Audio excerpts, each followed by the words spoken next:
Can I call this meeting of the Board of Adjustment? Andy, is your mic on? Is your mic on? I call this meeting of the Board of Adjustment to order at approximately 6:35. And so this is the Board of Adjustment meeting first of the a planning committee after this Board of Adjustment. So call for a roll call, please. Katie Souls, Ronald Quinn. Bob Janesi. Joy McCoy, Andy Miller and Ronald Quinn serving as an alternate to that because we have one member out. So, right. And call from move to approve the agenda. Mr. Chairman, I would like to move the consent agenda amendments through A to the regular agenda.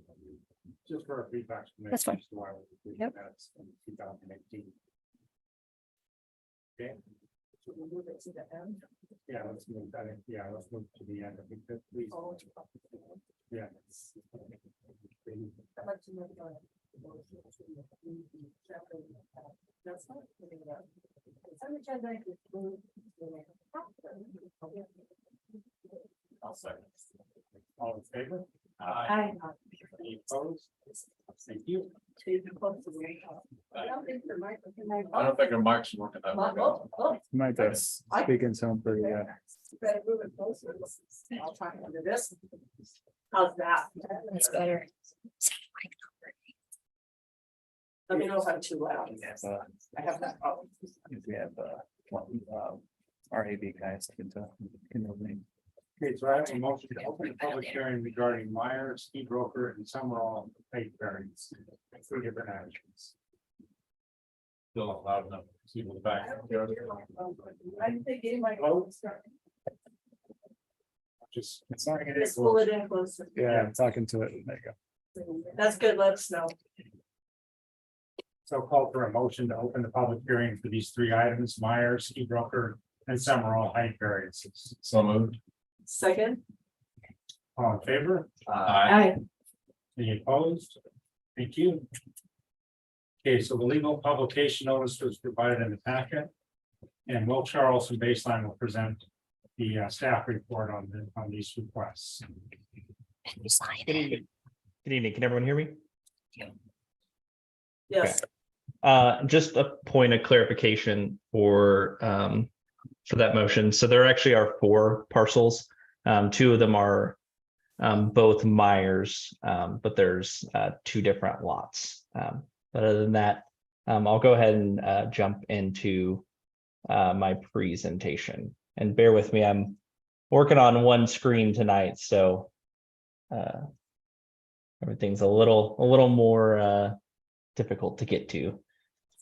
Okay, can everyone see my screen? Yes. One question real quick, Will, if we could, from Katie. So, one question, so the Whitmer Law Firm sent out a memorandum, and at the beginning of it, it says by statute, one variance request for 4 parcels has been submitted, but the board must review each request individually to satisfy the above statute.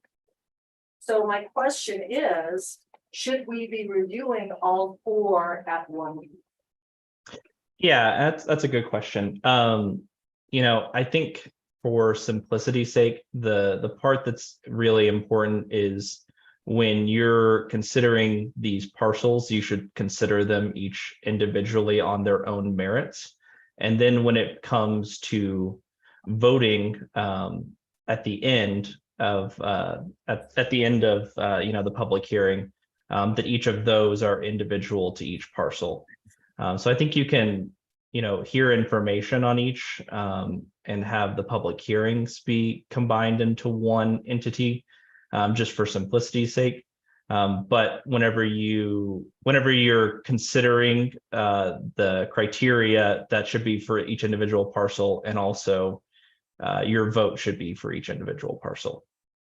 Thank you. Yep. Okay. So I'll go ahead and jump in to the presentation. So just some background for the project. The applicant and property owner are Cornerstone Winter Park Holdings LLC. For property location, as alluded to, there are 4 separate parcels, all of them south of Highway 40 or Zurich Street, and then located along either County Road 72, Old Victory Road, or Highway 40. Project. The applicant. And then for zoning, all 4 parcels are zoned the same business district. And then as far as the request itself, it is the same on each parcel, which would be to increase the maximum height from 45 feet to 55 feet. And that is a variance section 19.2.250, table 2.8. So just an overview of all 4 parcels. So if you were reading this map left to right, the furthest left or west would be Meyer Lot 1. The larger kind of horizontal rectangle, I would say, is Meyer Lot 2. Just above that is the ski broker parcel. And then the one kind of separated from the other 3 to the southeast is that Summerall parcel. So from here, I'll go ahead and just kind of break into each one individually. So the first one being that Meyer Lot 1, and you can see on the zoning map, the property is zoned business. There is that high density multifamily residential zone district to the north of it. And then over to the east, you have business as well as planned development zoning with that kind of that commercial center over there to the northeast zone business. Getting into the floodplain, this is off of the town's GIS. There are, there's additionally another kind of layer that shows this floodplain a little more elongated east-west and a little, narrower north-south. But just as a general kind of visual of where the floodplain is located, it's, you can see the kind of stream underneath the underneath that green 100-year floodplain depiction. So getting into the criteria for variances, there are 7 of them. And the way your code reads is that it basically needs to meet any applicable criteria. So staff found that 6 of the 7 criteria were relevant for this case, and I'll get into the one that isn't relevant on the next slide. But I'll go ahead and I won't, read all this verbatim for you and make us take an hour on my presentation. But essentially, the first one talks about, uniqueness to the property. So things such as shallowness or extreme topography or exceptional conditions. The applicant had listed in their letter that, things such as floodplain and right-of-way were things they found to be unique about the property.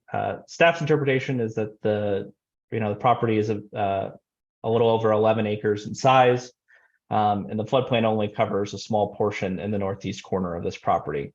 So there's still a substantial amount of property that could be developed under that business zone district and meet the code as written. The second one kind of builds on that first one. So, by not finding the first one met, it's impossible to meet the second one. But the second one being that unique physical circumstance does not exist throughout the neighborhood the property is located. So that meaning just, the geographic area surrounding this property. So again, staff found that floodplain, not only is on this property, but it's also on property to the north as well as properties to the southeast as it runs through. The next one is that it was not a self-imposed hardship. Again, this one is another builder off of one. The floodplain is not something the applicant created, but staff has found that it isn't a hardship just of this property, and that there's a substantial amount of property that still could be developed.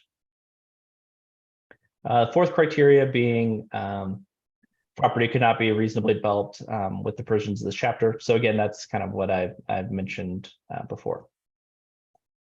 The next one is the essential character of the neighborhood. So this is more dealing with would this development be out of place if you were to grant the variance.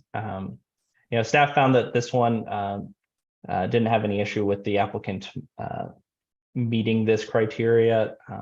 The difference between 55 feet and 45 feet is probably about a floor on development, is what you could get in addition to what you do, or what you could develop on that parcel.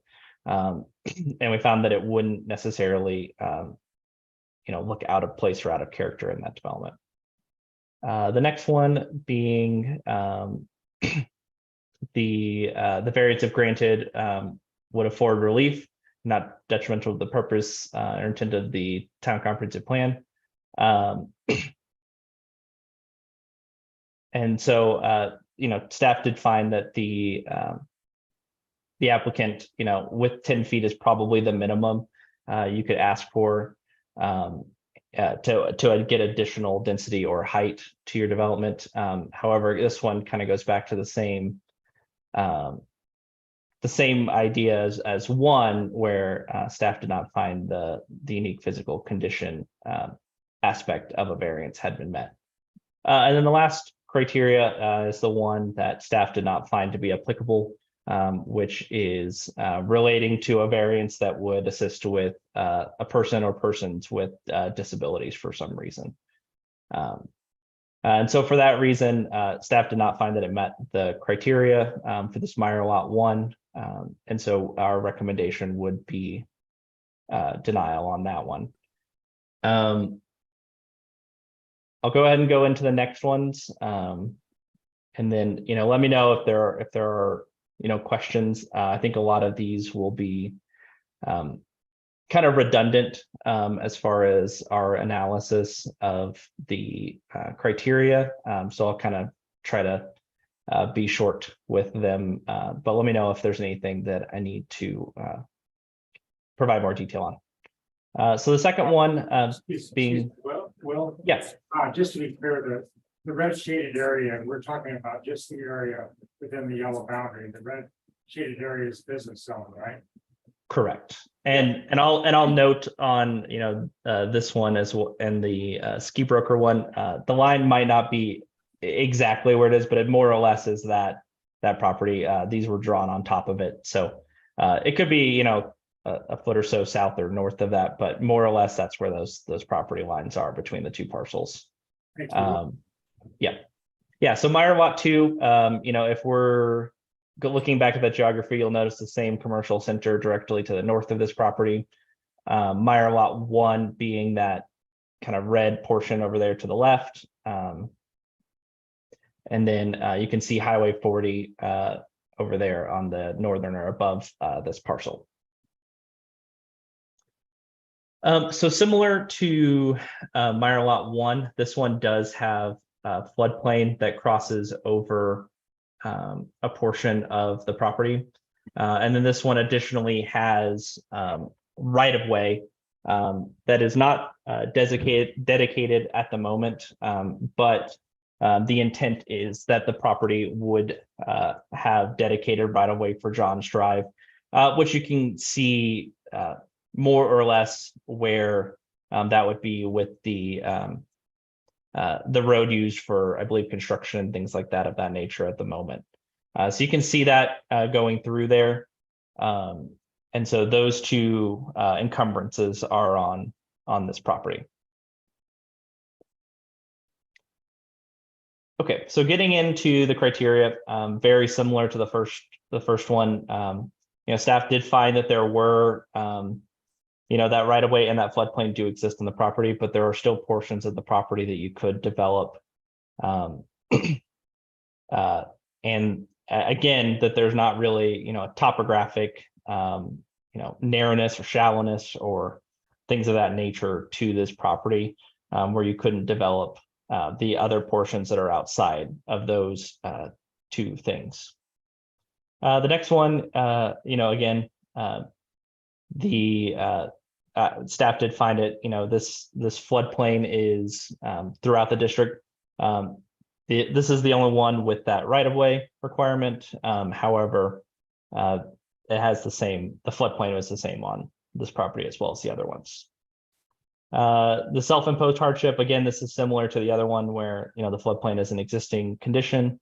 However, the Johns Drive, as noted in that Whitmer memo that you all referenced earlier, mentions or makes mention that, the Johns Drive is included or is on this parcel because of properties developed by the applicant on projects southern or south of this lot. The next one, again, is that can it be reasonably developed in that zone district, which staff believes that it can. And then similar to the other one, that 55 feet is probably the minimum you could grant a variance for to allow for additional additional floors to the structure. It wouldn't likely alter the essential character of this area or this neighborhood. However, that unique physical condition is lacking in staff's opinion. And then again, the disabilities criteria is not applicable. So the same reasons as stated on the first one, staff has found that this one does not meet. So this next one is a little bit different from the other ones. So this is the ski broker parcel. Well, Yeah. Well, this is Bob Gadusi. I just had a quick question. Going back to your, I guess, page 4, where you outlined the Myers lot 2. There's 2 roads actually that would require right of way. This road called Victory Road and Johns Road. And from previous planning commission meeting, it seemed to me that Victory Road and Johns Road were going to kind of be combined, and that was going to require a right of way larger than a normal right of way in some Cornerstone's other developments, and there's going to allow parking along the street. Can you confirm any of that? I don't recall from I know it, a lot of this came up whenever we were reviewing 4W.1. I don't remember about the right of way width. I'm sure Clark will have that information for during the applicant presentation. I do recall though that there was room for parking on either side of the road. Right. So my question is, going forward, is the Victory Road shown here combined with the Johns Road? Whether we call it the same name or not, it's going to require more right of way than a normal road through a residential or family development. Is that correct? Sure. Yeah, I don't have what that right of way width is off the top of my head. I can look it up on when it's not my turn to do the presentation, but yeah, it would be wider than what that kind of improvised street section through here you can see on this aerial is, but I can look up that number if Clark doesn't have it whenever he presents. Thank you, Will. Yeah. Okay, so next one is Ski Broker. So this is the smallest of the lots. Again, you can kind of see this one, it's outside of that floodplain as well as the right of way for this parcel. And again, I kind of skipped over this one, but again, it's the same zone districts that we've gone over before, and it's just north of that Meyer lot 2. So this one, staff found that, the property was already developed, with the criteria of the zone district. And it's more than likely, near final or maximum build out for, a parcel of this size.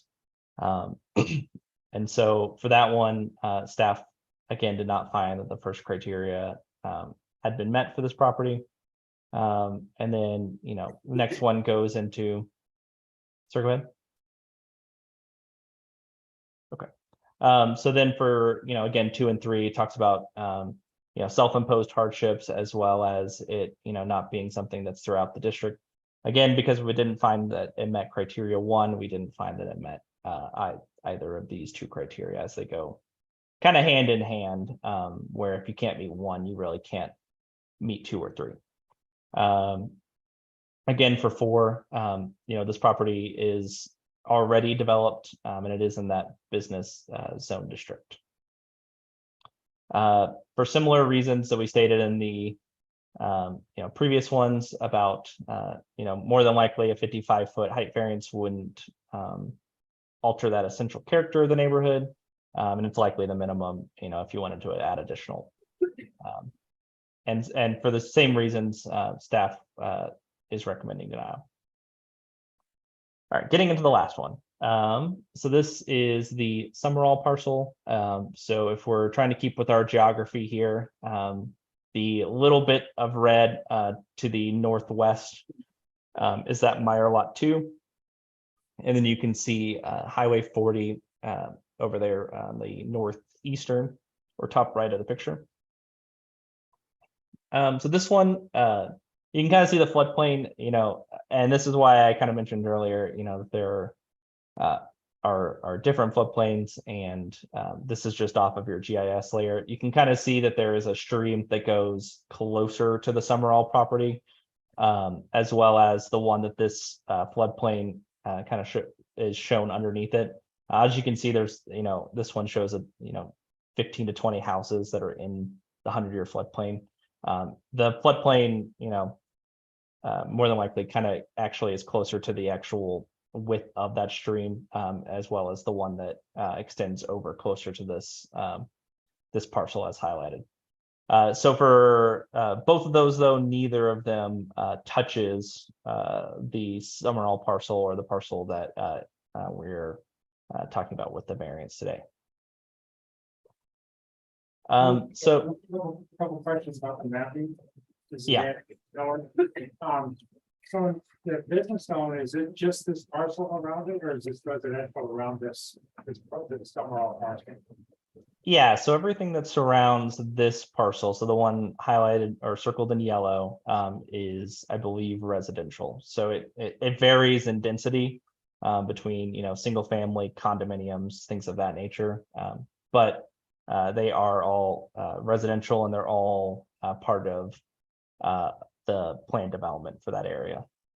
And in the shaded floodplain, as you noted, there's a lot of houses in the shaded floodplain. Who drew who determined the boundaries of the floodplain here? Yeah, and I think this has been discussed during a couple of the portions for the planned developments about ongoing litigation about where the floodplain is in this area. And again, I think I'll defer that question to the applicant. This map is more just to show that it doesn't touch that Summerall parcel, more so than trying to get into the weeds of where it is exactly on the west of this property. It's important for several of the other parcels, because there's a justification for the variance in that the floodplain takes up property. Yeah, understood. Yes, Yeah, and so you can see where that stream is underneath it, and so the floodplain goes out from that. I think the map that kind of shows the floodplain connecting with that portion that goes closer to Summerall is a lot narrower than what this shows on this aerial. Likely narrow possibly narrower on the other parcels as well. Correct. Thank you. I think just to clarify, maybe this is the actual variance request application from the applicant. So that's probably more reflective of the actual plan extents. I would think so, then this GIS that's being shared. Mhm. Yeah. Okay. So I'll burn through these criteria one more time, and then I'll let someone else talk.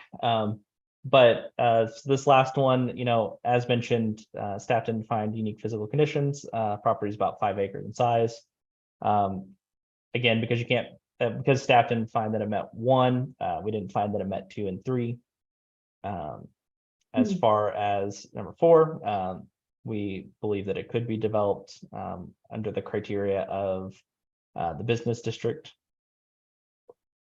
Again, likely, adding 10 feet, staff did not feel that would alter the essential character of the neighborhood, and that it would likely be the minimum to add additional forest structures. So for that reason, staff is also recommending denial of this one.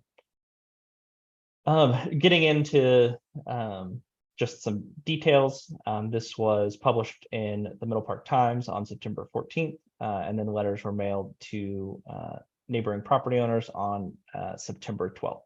So within the criteria required in the code. And then the recommendation by staff would be to deny each of the variances under separate motions. And that is it for my presentation. I can answer any questions you might have for me at this point. Any questions for Will? I have really a comment on number 4 in your table. I believe that should be 5 acres, not 8 acres.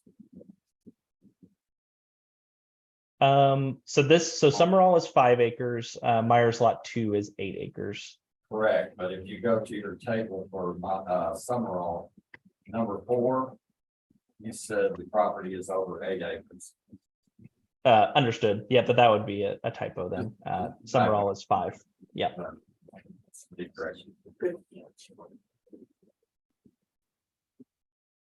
Any other questions from the commission for Will? Just when Will says the staff is denying the variance, is that the baseline staff or is that the entire town staff? Yeah, so I use staff in the term of, with our referral agencies that we've referred it out to, as well as talking with the staff that is employed by the town of Fraser as well. Thank you, I just want that to be clear.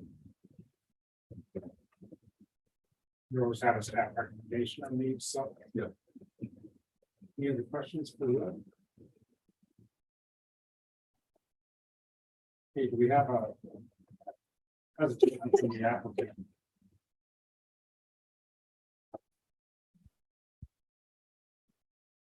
Introduce yourself and Absolutely. Layla Rosales, Tercina Design. did you move the microphone? Can you move closer? Can you hear me? Yeah. Can you hear me now? Can you hear me now? Okay. I actually, before I start this presentation, I'd like to defer to Scott, our legal counsel. He has some words he would like to. Oh, Scott. You can unmute him.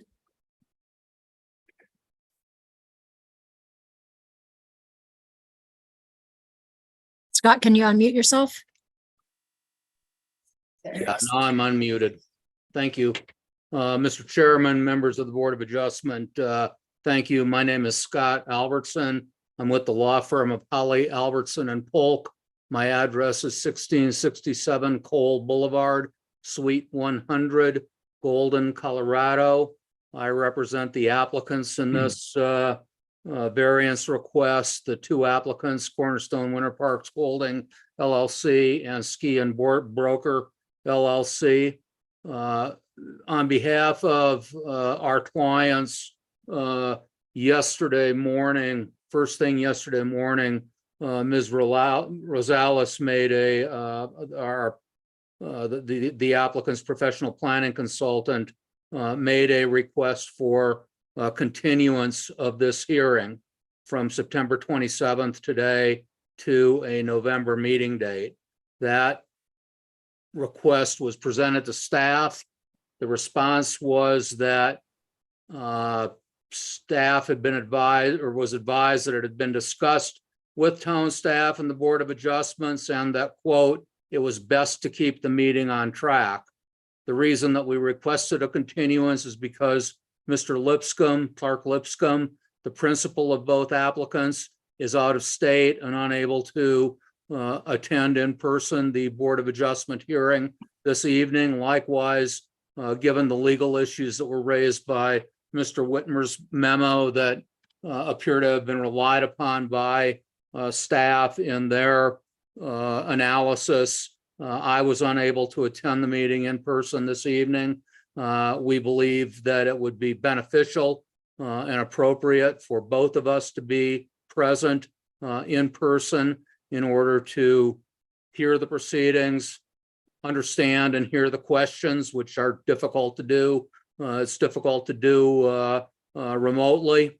That there would be no prejudice suffered by continuing the hearing. And in a situation like this, it's certainly not an unusual or unreasonable request for a public hearing to be continued at the request of the applicant, who is obviously the party that is most impacted by the request that's pending.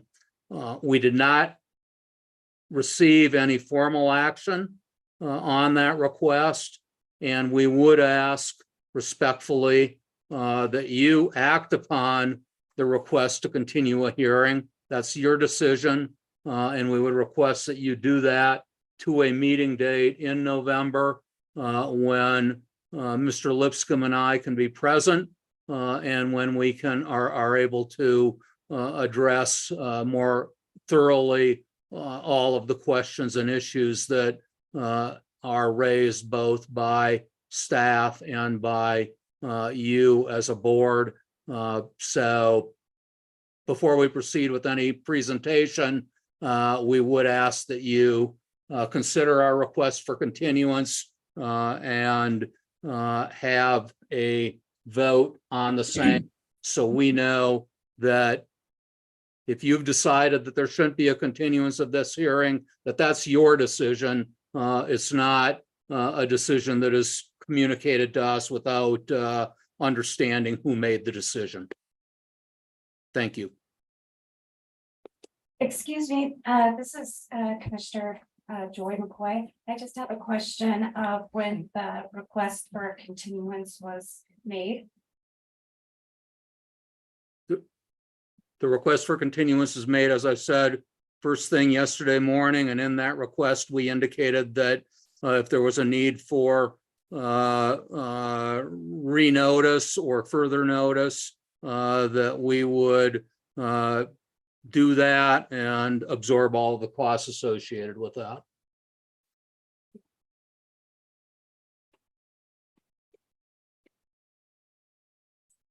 This was a tough decision. Board discussion, so let's discuss this matter with the commissioner. Any input from commissioners? I don't feel like we should continue it at this stage. They clearly did not meet all of the criteria for the variances for each parcel.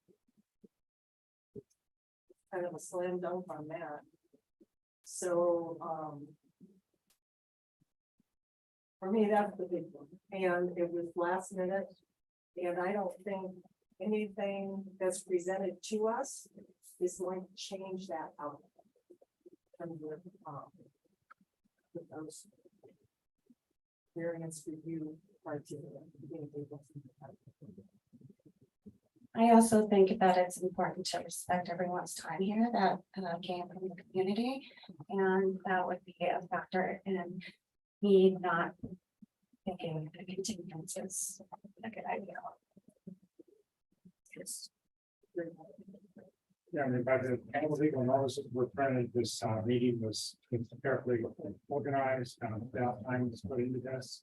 Everybody's time in the room here, and we have quite a crowd tonight.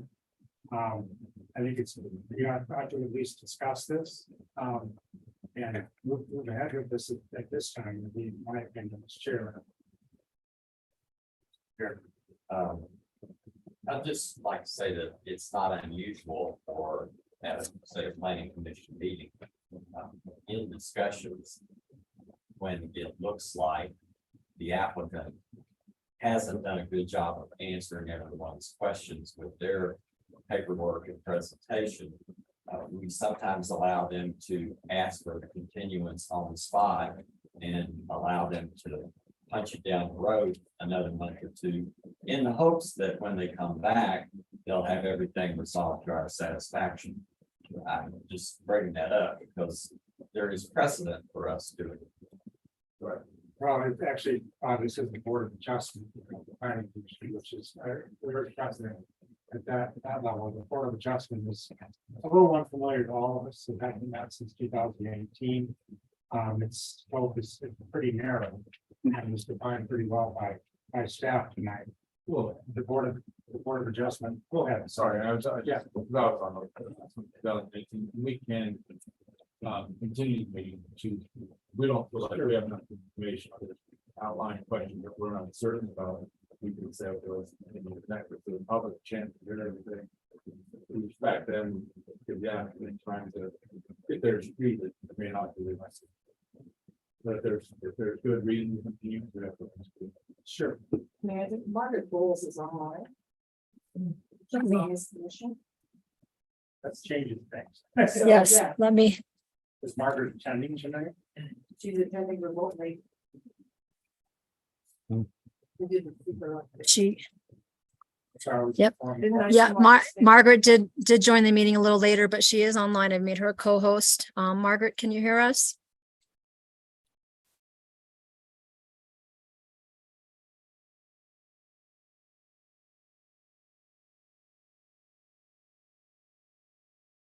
Margaret, do you hear us? So, well, her microphone is on. Okay, can you hear me now? Yes. There you are. Okay, so I'm so sorry. I've had such a difficult time. I did call in right at 6:30 and had trouble getting in, so here I am. So, at this point, Vernon would be a participant. Right. Right, but not a No voter. voter. Yeah, exactly. So Margaret becomes the fifth member. Arnell is an alternate, but was participating in the discussion. And I might suggest, I mean, we have a room full of the public here. And I think that we move from, if the applicant's done with their presentation tonight, and we could at least move to public participation to get into it, because everybody has, as Jory said, everybody's taking their time to be here. I think that's found. Yeah. And I think that's an excellent point. The public has turned out in large number, it seems tonight, so they should be allowed to have their say. But according to the email that Garrett sent out, basically we can allow the hearing to go forward. They can express their views. We come back, and as we look at each one of these parcels, we do have an option to continue. Sure. Okay, then let's see. Anything more from the applicant before we start the public? We understand your position. We want Yes. to continue to hear. We have lots. Yeah, and that, one of the issues, and unfortunately, your microphones are not loud enough to discern what you're saying most of the time or much of the time. So I did not hear much of your discussion, but I don't have anything to add. I think that we've made the request. I think it's your decision, and we just want to make sure that you make the decision, that we're not hearing it from people that are not decision makers.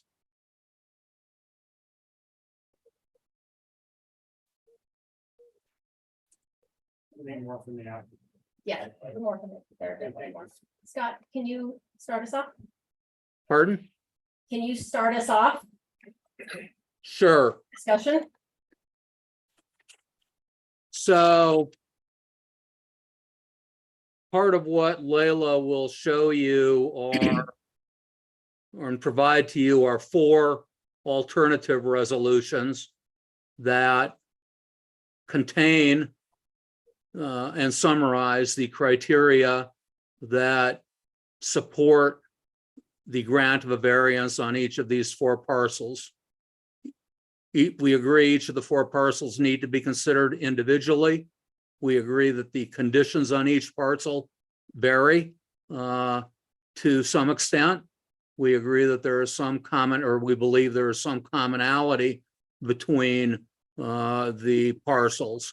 But the point of emphasis that I think is the theme to what Layla will show you as our professional planning consultant, and what Clark will emphasize is that your criteria for granting a variance is not limited to topographic conditions. It's not limited to narrowness of property. It's not limited to shallowness of property.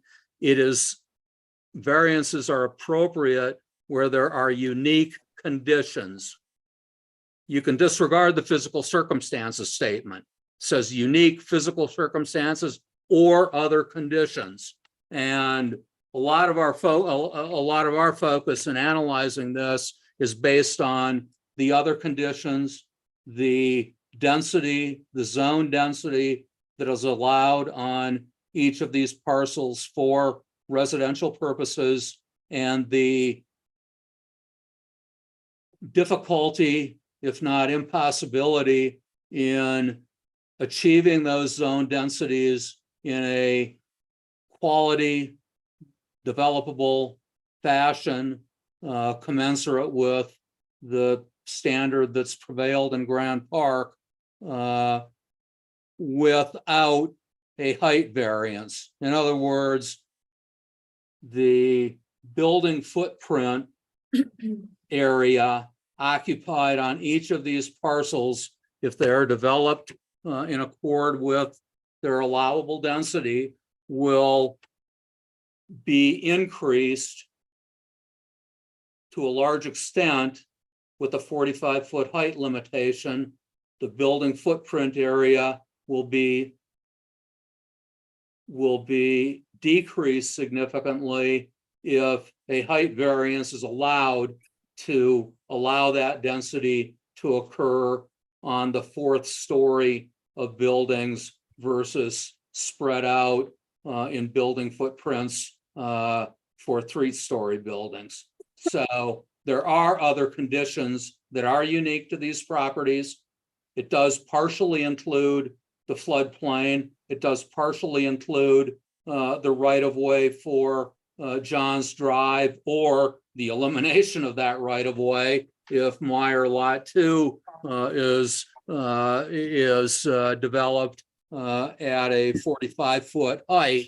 But the thing that I'm asking you to do, and we're asking you to do, is look at these criteria and recognize that the first criteria, which is the key one, is not limited to physical circumstances. It's not limited to the physical condition or shape of the property.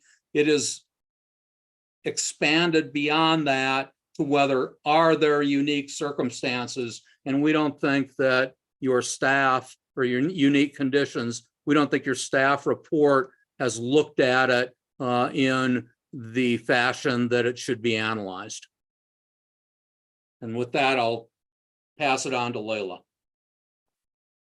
Thank you, Scott. I think the bottom line is the or other conditions is part of the criteria for each and every one of these. So keep that in mind as you're evaluating and the requests tonight.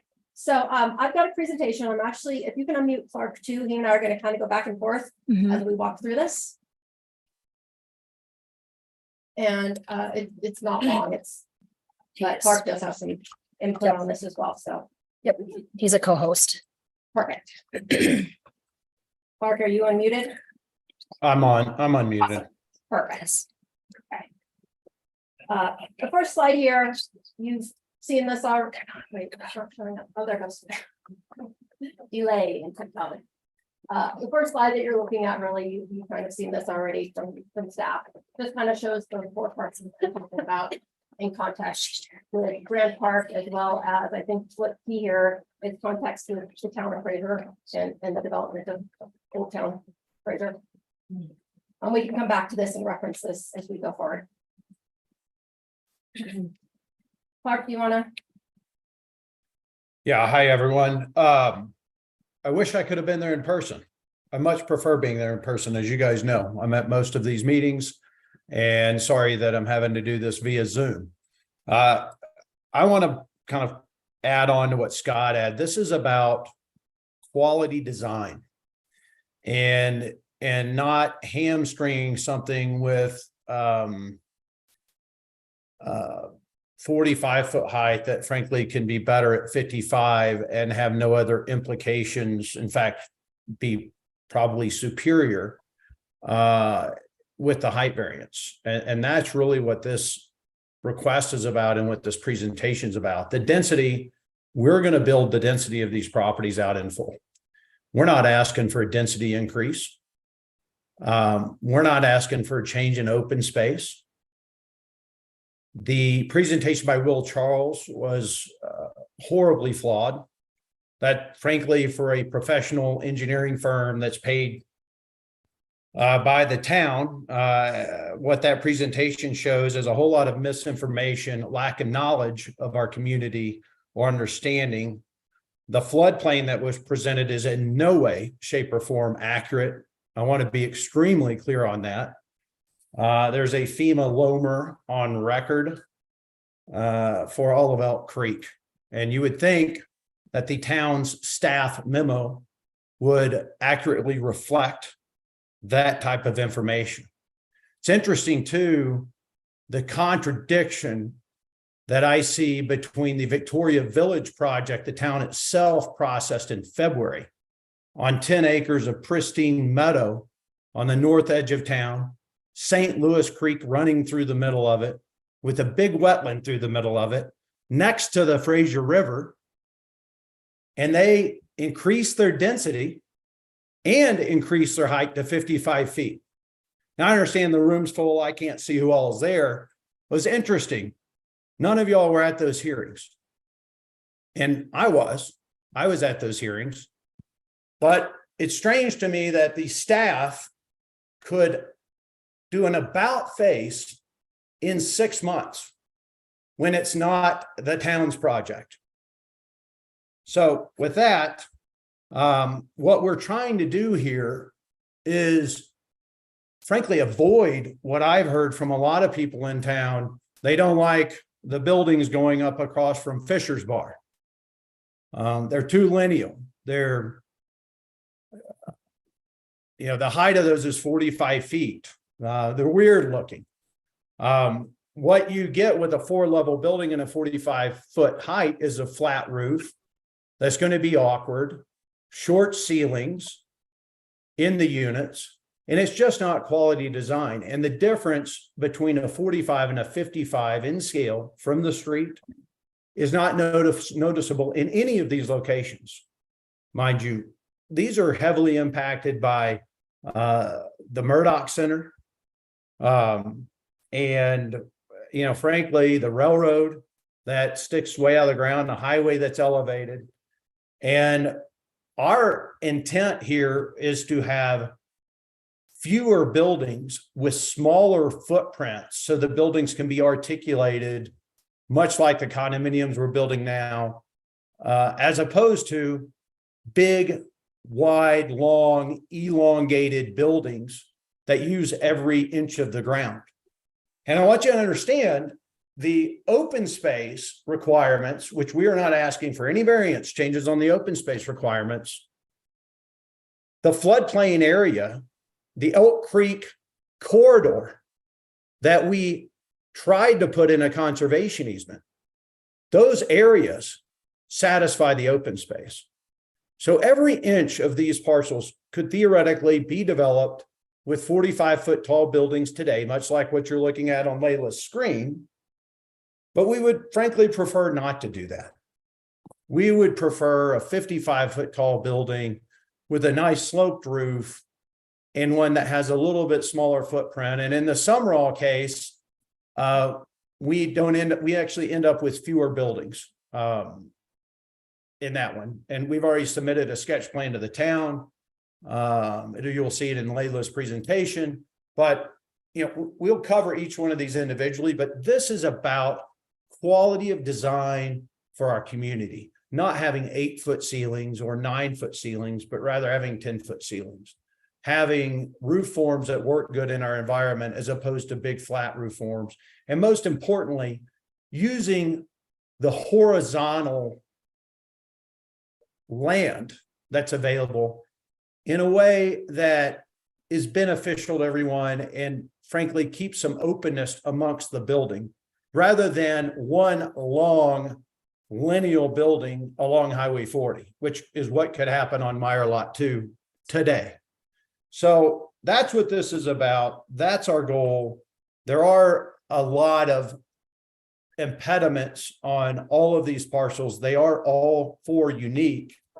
And the single request was in the context of providing flexibility for the design of these projects so that they aren't what you all don't like going in across from Fisher's Bar, so that they are something that you would enjoy living in and enjoy looking at and can see past and through. Granted, guys, it's not, this land's going to be developed. So will some of the buildings impact views? Sure. But will a very long 45-foot building impact more views? Absolutely. Much more so than a shorter 55-foot high building. So again, this is about quality of design, providing flexibility, and taking each property uniquely for the characteristics that it has and trying to do what's right for the community. Over to you, Layla. Feel like Vanna here. All right, we'll go into each one of these individual. We just have one slide per, I promise. And I'm not going to get into all of the criteria and all the nuances that staff went into. Really what I wanted to demonstrate, or we want to demonstrate on each of these slides that you're going to be looking at is kind of a difference in going back to what Clark had mentioned about quality of design, as well as being able to have smaller footprints and utilization of the land a little bit better. And so you're looking on the screen here on Meyer Lot 1, on the left, you're looking at the 45 max height building. Again, you'll see kind of large buildings here, kind of taking up a significant amount of the property. View corridors blocked off from the north as well as from the east. Obviously, you've got the railroad. Those who know property, railroad runs along the western edge of the property. Floodplain is demonstrated there as well. And then if you look on the right one, where you got a 55-foot height max building, fewer buildings, smaller buildings, a little bit more, pulling buildings back away from, I think that's called Creek Road, but I might have gotten that wrong. The road to the north, and providing a little bit more, like you said, open space corridors and more livable design. Layla? Yeah. Can I ask a question? So it looks good, but if we approve 55 feet, how do we know you won't go back to the original design? Oh, that's. Because now you'll have 55 instead of 45. Cool, but we're not asking for increased density, mind you. Right, so we're not asking for more units. We're just asking for, being able to have a smaller footprint within the units we've got. So we're not asking for more density here. Make that clear. Thank you. Clark, did you want to add anything on Meyer Lot 1? No. You want me to just go through each of them? Yes, please. Pop out. Okay. Meyer Lot 2. So Meyer Lot 2 is a little bit of a tricky one. Actually, this one does have a lot more what I'll call physical constraints.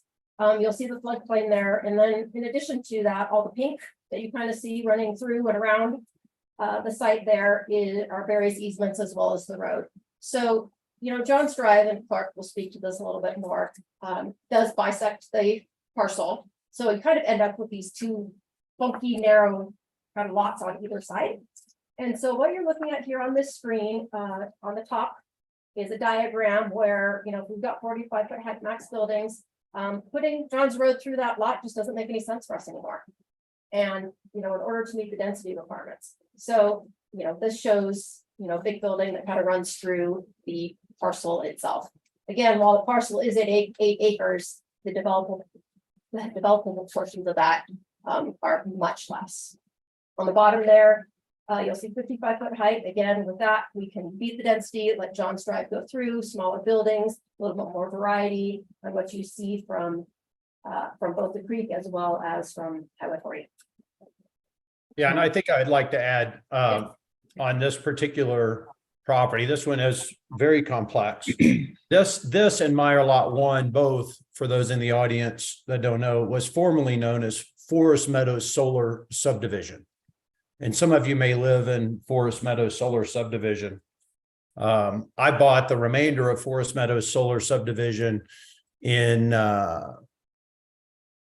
think around 2005 or 6.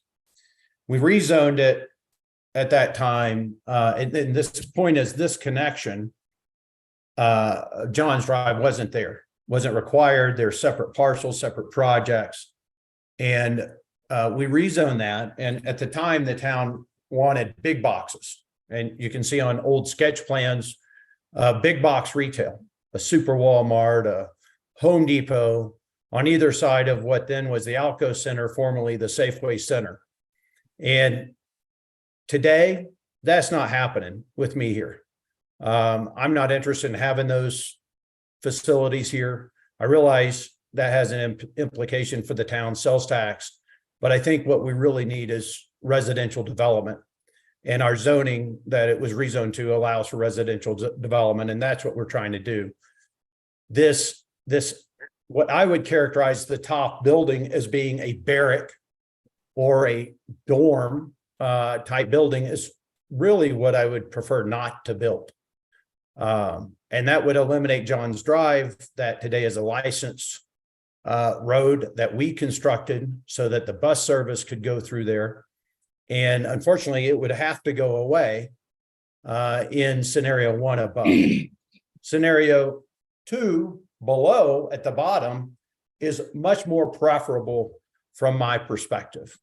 You know, as opposed to doing giant, large, or mole city, we could go down, I guess.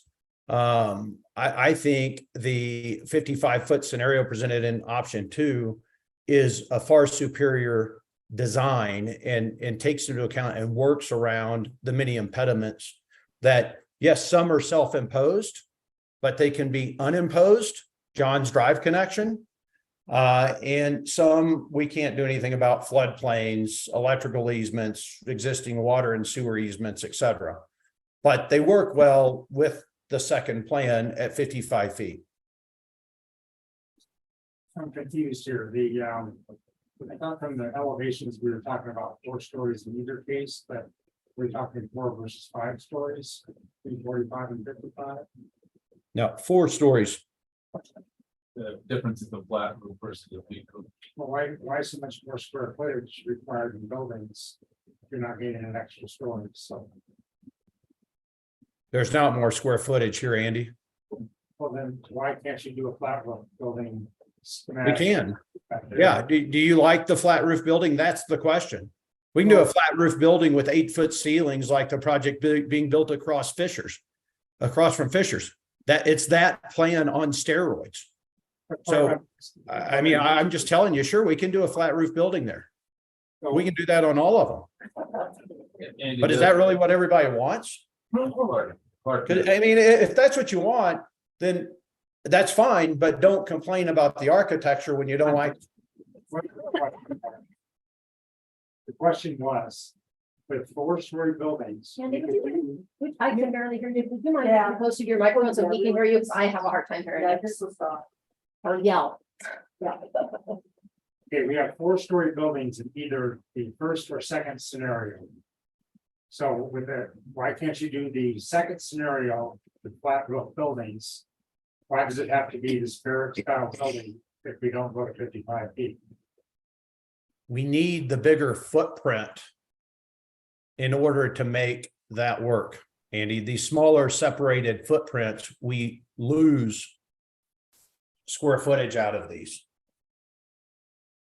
Okay, I can't do the smaller separated buildings with 8-foot ceilings. Okay, they're two different products. One is literally a barracks or a dorm. And one is, 9 to 10-foot ceilings, similar to like what we're just finishing on the Lytec deal at Mill Apartments. Those are 9-foot ceilings. Those are 45-foot tall buildings with 3 stories. Yeah, the ceiling height. Inside. Those are 3-level buildings, 9-foot ceilings. They're 45 feet tall.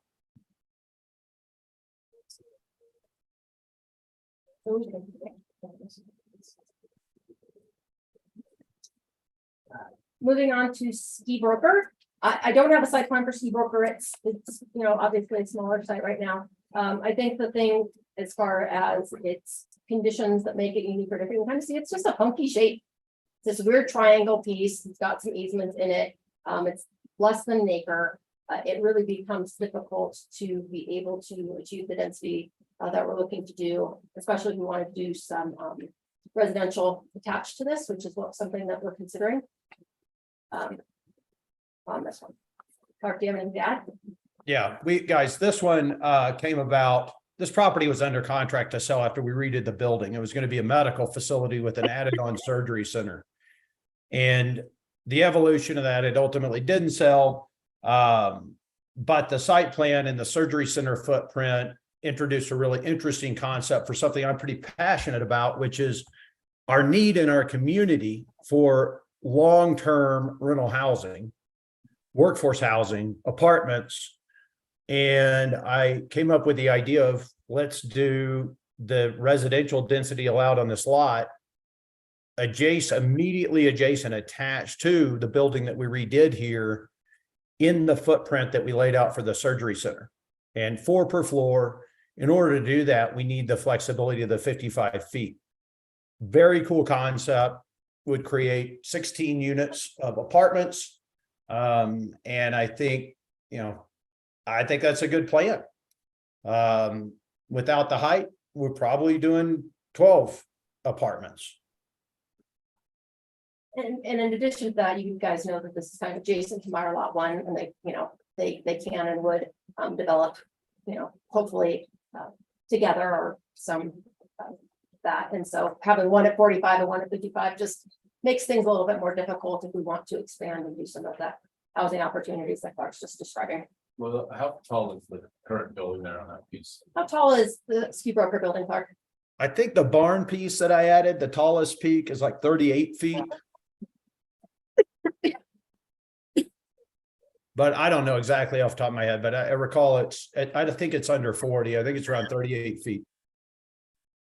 And one more thing on both this parcel and Meyer Lot 2, they're both along the highway. So it's really quite an appropriate place if you're going to do a higher building. It makes sense to do that, an extension of the old town as well. Well, sorry, I have a question. Yeah. Use your mind. Is what I'm seeing up here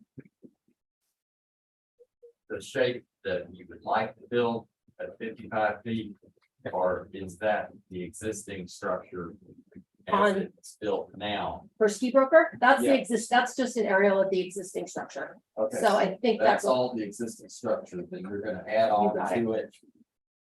Yep, and as you can see, it's pretty maxed out, so it would kind of spill into Meyer Lot 2. And again, going back to, we'd love to have consistent building heights in order to do that.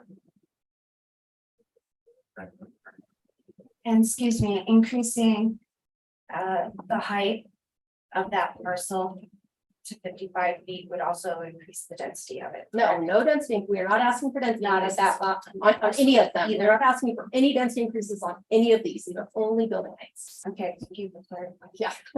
So, wait a minute, let me ask another question. When you say it won't increase the density, you're speaking in terms of dwelling units per acre. You got it. Okay, The business but- district allows a certain number of units based on Alright. acreage. so how many dwelling units per acre is there now?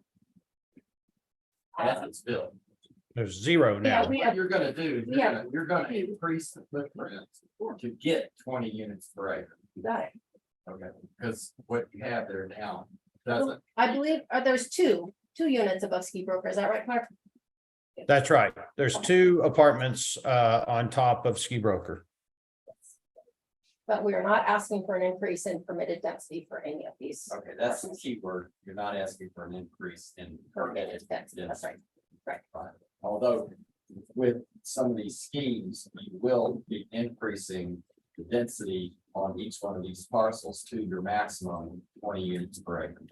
Yes, there is nothing built on 3 of the 4 parcels. Right. Right, yeah, absolutely. All right, Yep. Last one, Summerall parcel. Again, I think that this one kind of shows the increased building footprint on the left. Similarly, on the right, the 55-foot net building height shows the smaller footprints and more openness around both along Oak Tree Road as well as along the Elk Creek location there on the west.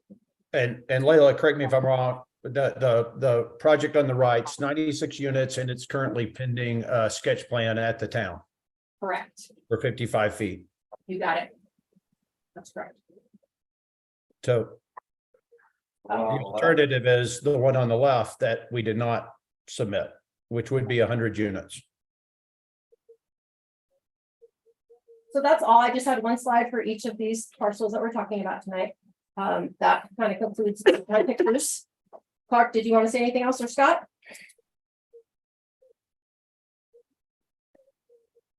Scott, do you have anything I else? don't have anything else other than, I think the, if Leila provides you with the draft resolutions that would grant these variances, as we said, the criteria on each that satisfies the town code provisions is set forth in paragraph 1 of each of those resolutions. I apologize, I had a bit of a misunderstanding when I drafted the resolutions relative to how Ski Broker, what Clark's vision of the Ski Broker development would be, and didn't realize that was an addition to the existing building versus continuing with the apartments on top of the building. So that resolution would need to be revised to conform with that misunderstanding, and I apologize to the board for that. So actually what I handed out was one copy of a resolution for each of the 4 parcels. So there's 4 resolutions that I gave you, one copy of each. Right, So yeah, it's there the are four resolution. different resolutions, one for It one was- for each property, and each of them in paragraph 1 summarize the in pretty truncated form the points that Clark and Leila described as they were discussing each parcel. And all this is just something for you to use, should you choose to vote in affirmative, just a resolution or some language you could just. Thanks, Leila. Absolutely. More? Anything else? Nope, that's all I have. Anything? Ross, right now? So this, you guys recreated this draft resolution. We did. This Those- did not come from our staff. It did not. That's right. That's just something that we drafted for consideration and part of this, knowing that staff had. Well, I would like to add just one quick thing. The only scenario that we're aware of to be able to do a height variance of this nature is this process. There's no zone districts except for the one that Fraser created for its own Victoria Village development as an overlay of some sort. But otherwise, there's no zone districts that are in your current code that provide the 55 feet. And after studying the code, we concluded that the best approach for this was to go through a height variance process, which is also how the town of Winter Park handles it, as an example, and many other communities. So I realize you guys don't convene very often at the Board of Adjustments, but it was the only means in which we could determine under your code that such a request could be put forth. Thanks, Mark. All right, I think that's it for us. Clark, this is Bob Denise. In your letter, you make reference to the fact that you have 55 feet allowed in other areas within Grand Park, including planning areas 1WA and 2W, both of which allow 75 feet, and therefore it's consistent in the neighborhood with the neighborhood. I don't remember what those two are. Can you give me an idea of what we're talking about here? Because I'm not aware of anything that we've got in Grand Parks Village that's 55 feet right now. Yes, that's right.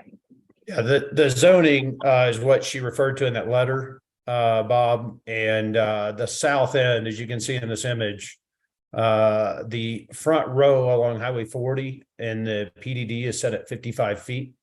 And second row back all the way into 2W, which is where the Alpenglow, it's where the Willows apartments were going to be, the HUD 204 unit apartment now called Alpenglow condos.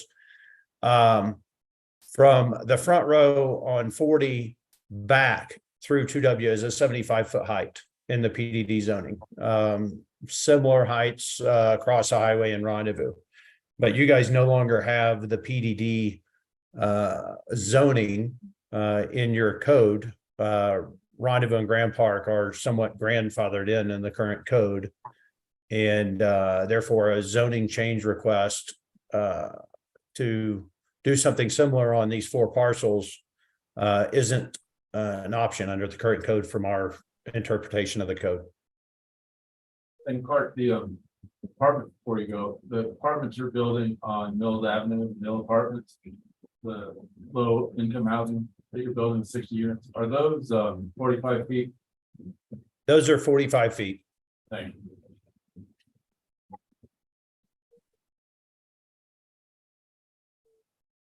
And by the way, I would just add to that, similarly, those buildings were designed to still be 3 levels, the same 60 unit density with flat roofs.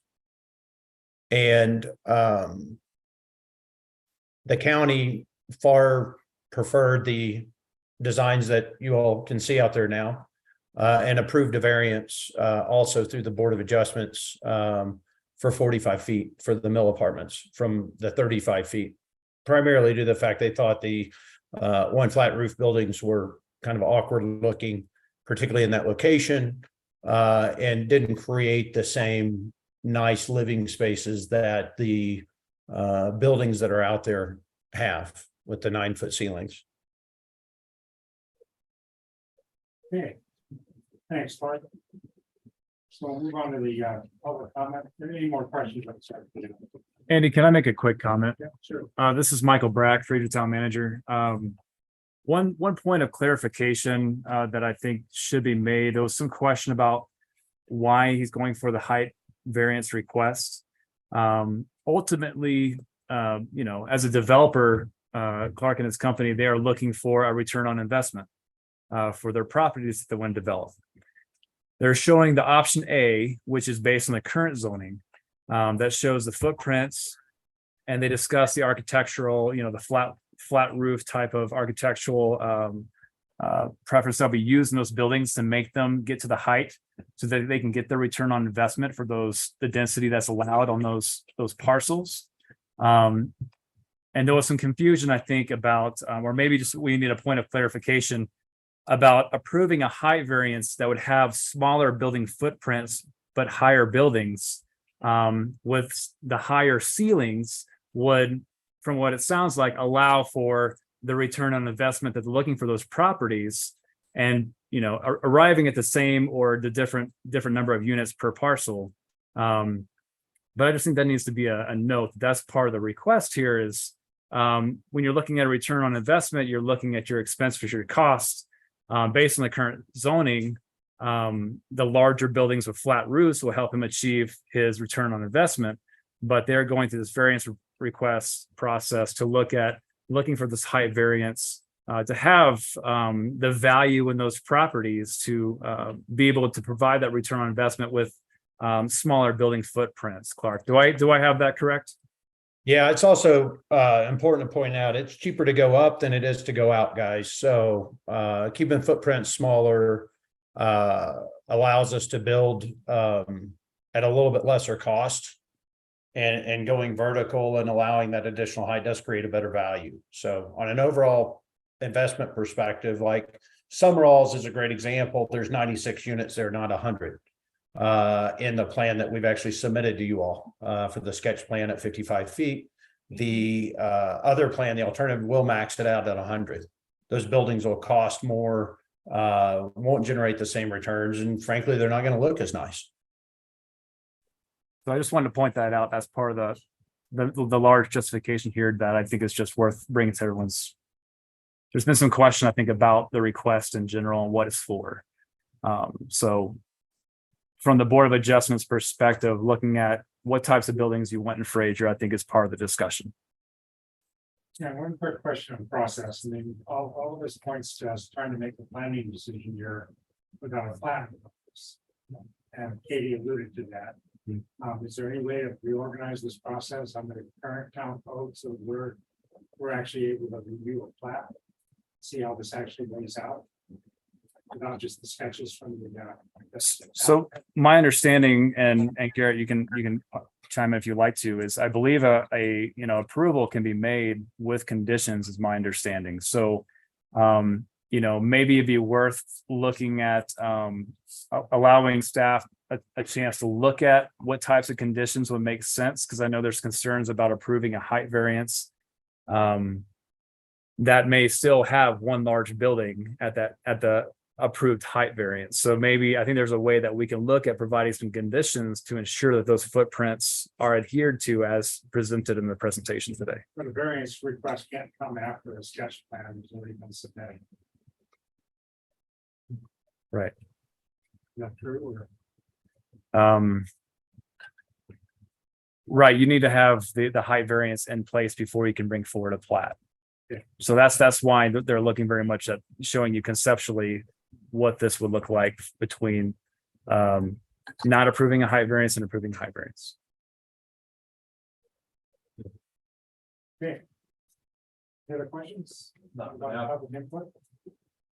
So I remind the public, please, that we have quite a crowd here. You're limited to 3 minutes for input. Please, if somebody's already made the input, value all of our time, so don't be repetitive if possible. We value your presence here and would like to move through this at least fairly quickly so we don't all fall asleep. So anyway, all of the public, you need to identify yourself and where you live. Okay.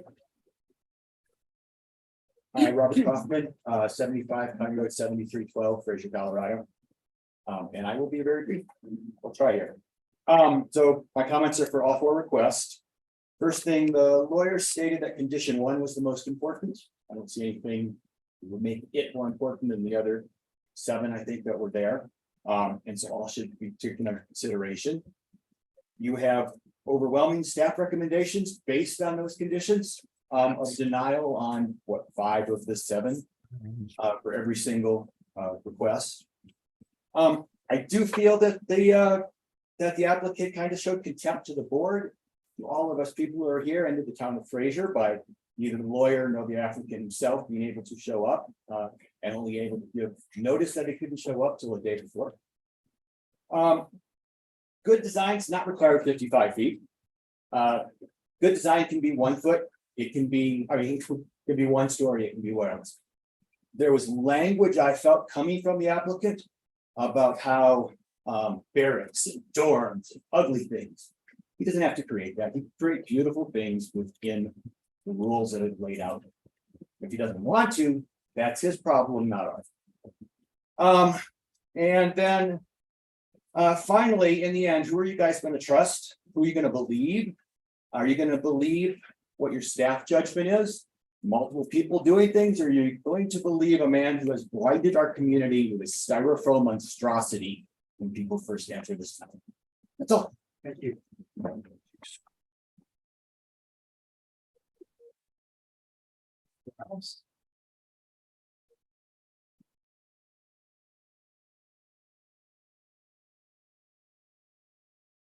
Rusty McGinnis, 91 Doc Suzy Avenue, Unit F1. My problem comes with the applicant's treatment of the town's review. In my personal experience in submitting to the town of Winter Park for their application process, it is the applicant's proper responsibility to prove without a shadow of a doubt that the variance is needed. And if staff can't find the recommendation or the information provided, it is on the applicant, not on the staff. So to call them unprofessional is actually very hurtful. Yeah, that's all I got. Thank you, sir.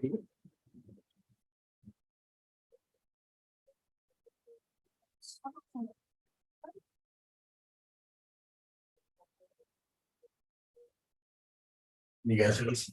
Yeah. Judd Henry, Elk Creek Drive 103.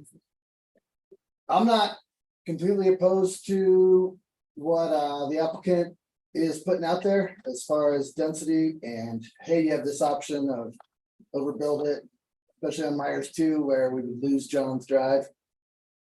But I just want to know, you know, where does this stop? You know, we went from 35 to 45, now 45 to 55. Is this going to continue to progress?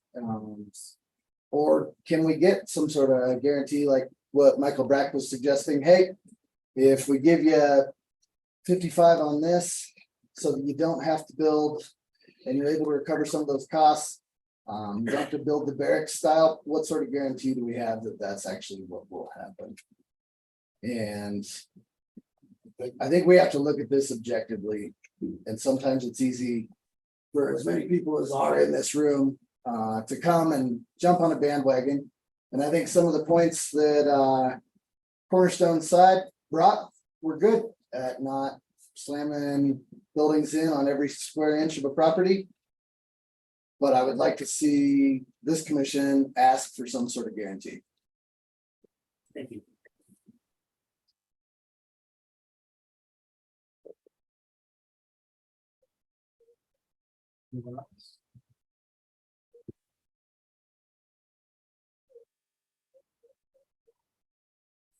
Hi, Shannon Ellis. I live on County Road 50 here in Fraser.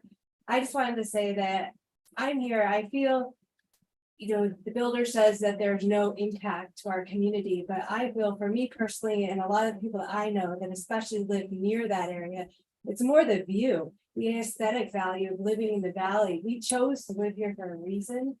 And that's changing. And unfortunately, we can only control it with the commission right now to say, yes, you can build these higher buildings, or no, you can't. But when you drive down the road there and you look at those mill apartments, 30, 35 or 45 feet, I think he said, that impacts our view. You cannot see the foliage over on the other side of the road on the way driving to this location tonight. So I feel like the height variance, even though it may change, okay, a little bit less on the horizontal side, at least with the horizontal, we can still see the view. We can still see the value, the tree, or the valley, the trees, everything that we came here for. And the other thing I want to say is I do think that you hired your staff to do a very thorough investigation of this. And they came back with the reasoning that these variances requests had not been met. And maybe that could change in the future. I don't know. But in this particular case, I don't see that. And I also don't understand, and this may be my misunderstanding, for the horizontal to go to vertical, how much space are we truly saving in that footprint?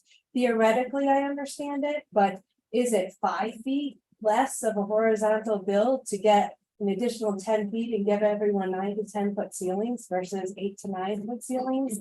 I would like to know, I guess, what that difference is. That's all. Thank you. Thank you. There's not many people that participating. That's not show of hands. Is that appropriate? Or, Yeah. Okay. Hi, my name is Kathy. I live 269 Kenroad 804 Unit A 203. I guess I just want to ask you guys to consider in your decision. There was a little bit of talk about return on investment for Clark's side, and I just want you to think about like who is going to get a return on investment and who's going to get hurt in the matter. Because from where I'm sitting, I'll have no benefit from any of the return. Thank you.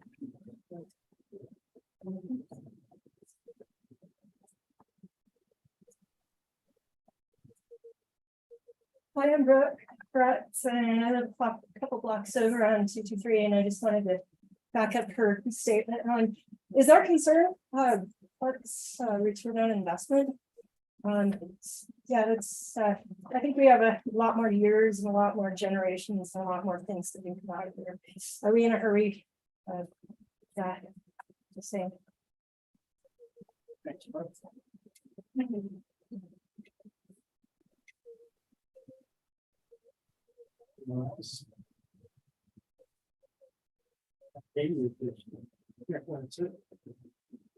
I'm Victor, so I live on County Road 8350 in Fraser. I'm a little confused. Did I hear that we're not increasing the number of floors, the number of levels? It's gonna still be 4 floors? Or are we adding a floor? Because if you're not increasing the number of floors, why do you need more ground space? Or you can reduce the ground space by going to a higher level. If you're not increasing the number of floors, you're not increasing the number of people that can live there. All you're doing is going higher. It doesn't make sense to me. Thanks.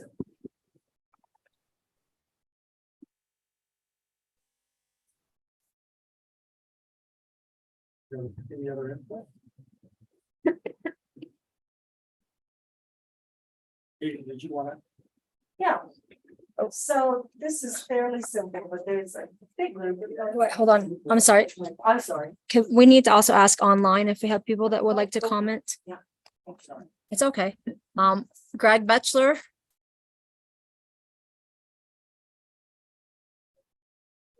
Go ahead, Greg.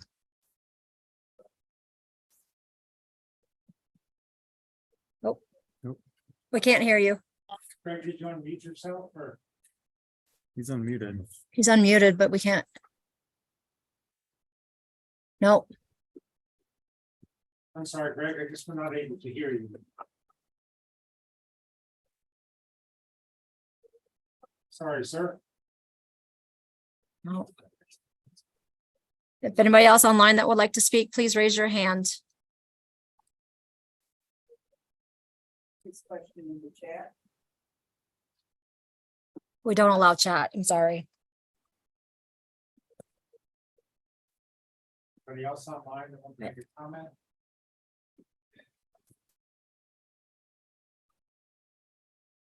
Oh, hold on. Hey, trying to call in. I think he's gonna try to follow it. Yeah, it looks like it. Not his fault. Oh, here he is. Okay. Hi, can you hear me now? Yes, we can hear you. Hi, my name is Greg Beckler. I live in Meadow Ridge. I own property in the town of Fraser as well. I'm the developer of the property across the street from Fisher's. I tend to disagree with a lot of what Clark said about my design and development there. I think it looks pretty good. But I do kind of have to concede that we were limited by what we could do there. We did have to drop our ceilings to 8 feet, which no one wants to do when they're building new product. And I just kind of want to say something less about Clark's parcels and more just about the business district in general. 45 feet is going to become a constraint in Clark's properties and throughout the business district with the new zoning overlay requiring first floor retail. It's really hard to fit 2 floors above proper retail sizing with any sort of articulation or design in the roof line. We dropped our ceilings in the residential units to 8 feet because we wanted to provide really nice retail space and provide some definition and distinction on the roof line. I think we did a great job with it. I think our buildings look great. But I do think that, 55 feet does provide flexibility that allows me to build a nicer product. We're building, workforce housing, long-term rental product. And I want that to be as good as possible, not only for the people looking at it from the street, but those residents who are now long-term residents of Fraser, to enjoy their space as much as possible. So I think Clark mentioned it at the end, the only avenue is a variance. I think that's just something people have to think about is, I don't think this will be the only time it comes up as a constraint. And if there's a reason to look at this maybe more holistically, if Winter Park's at 75 feet in their DC zoning, the south end of Grand Park's at 75 feet, and then there's 55 feet in Grand Park, and then it's down at 45 and back up at 55 in Victoria Village. I think there's some merit to really looking at this in a more holistic way. And I think the staff report really highlighted that, because on all these parcels, the only answer that was yes on all four was the variance, if granted, will not alter the essential character of the neighborhood or district in which the property is located or substantially or permanently impair the appropriate use of adjacent conforming property.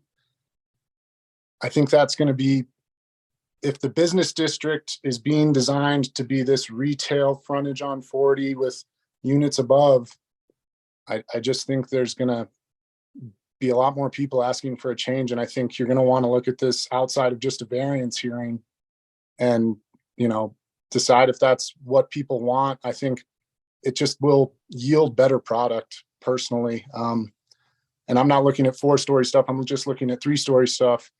But to provide nice open retail space with nice, awesome living units above, it would help on my side too. So that's all I had to say. Thank you, Greg.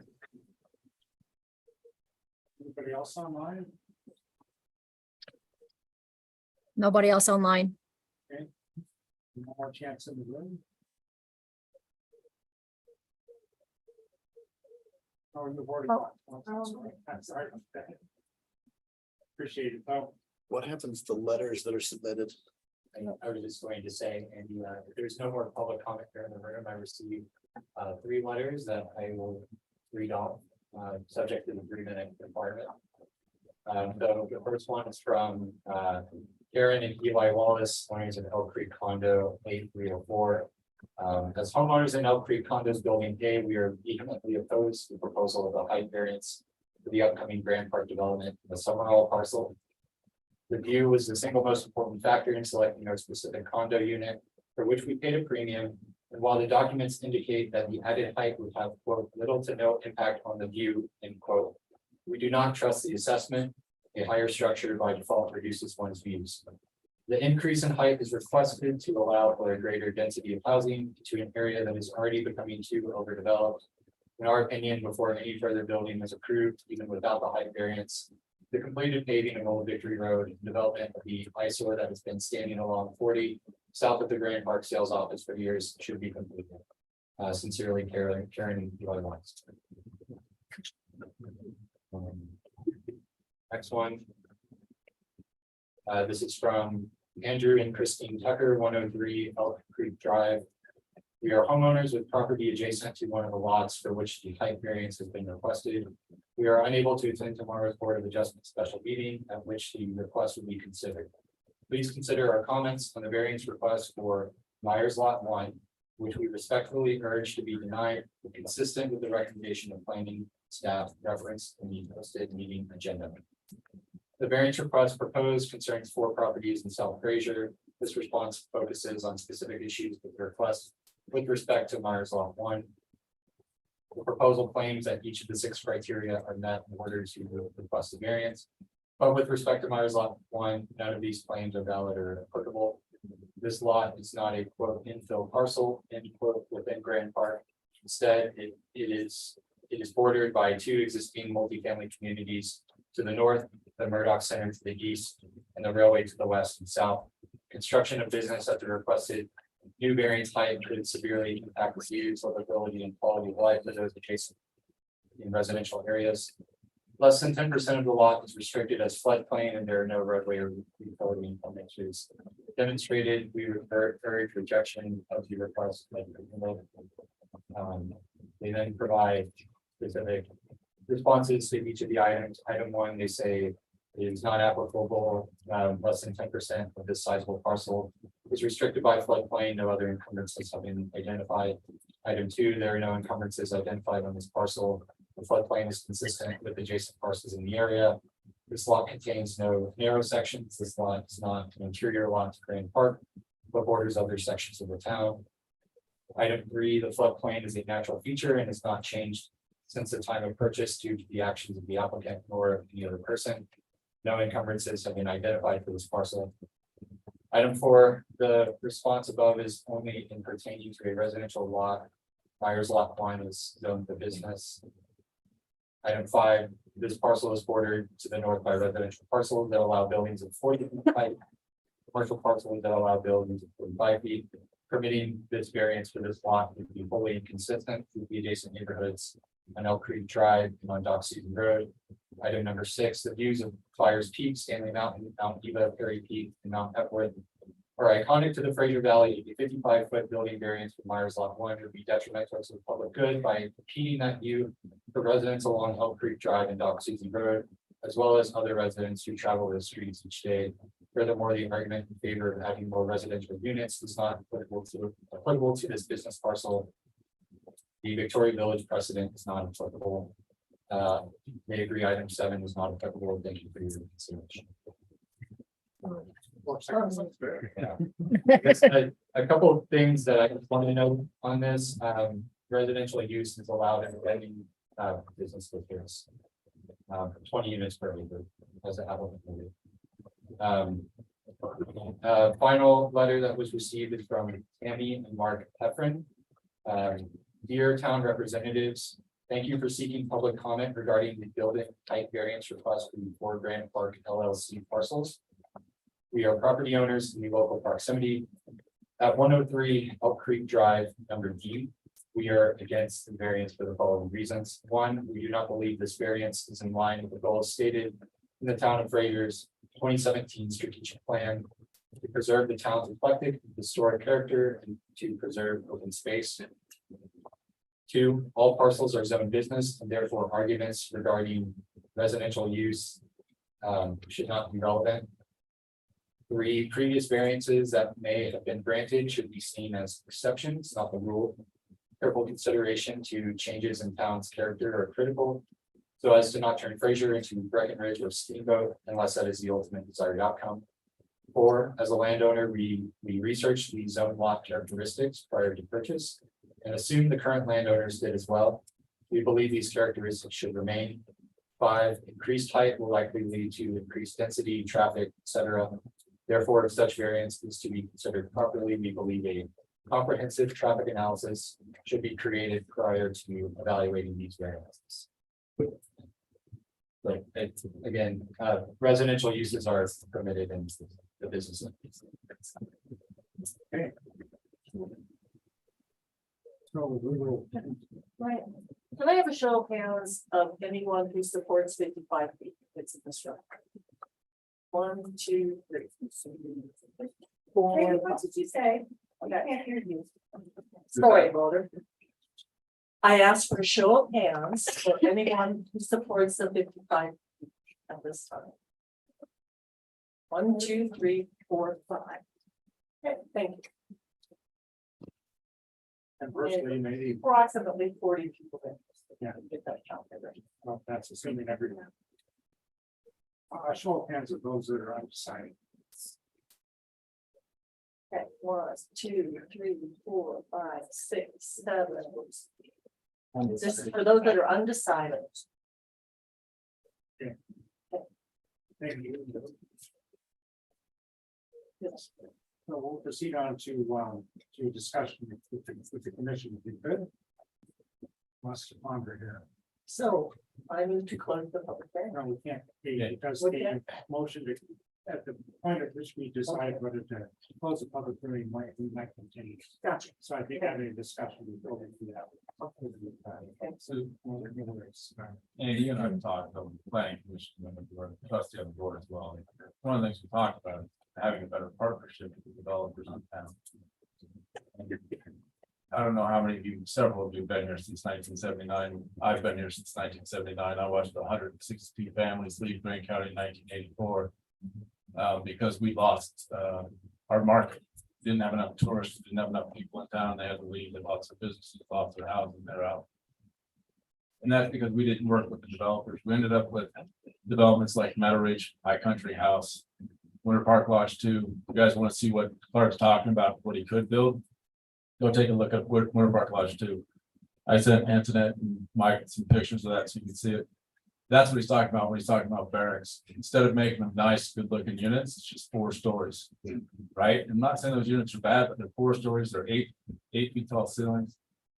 And when you look at the road and walking up and down the road, it doesn't matter if the building's 25 feet, 45 feet, or 55 feet. When you're going down the road, you're not going to see over it.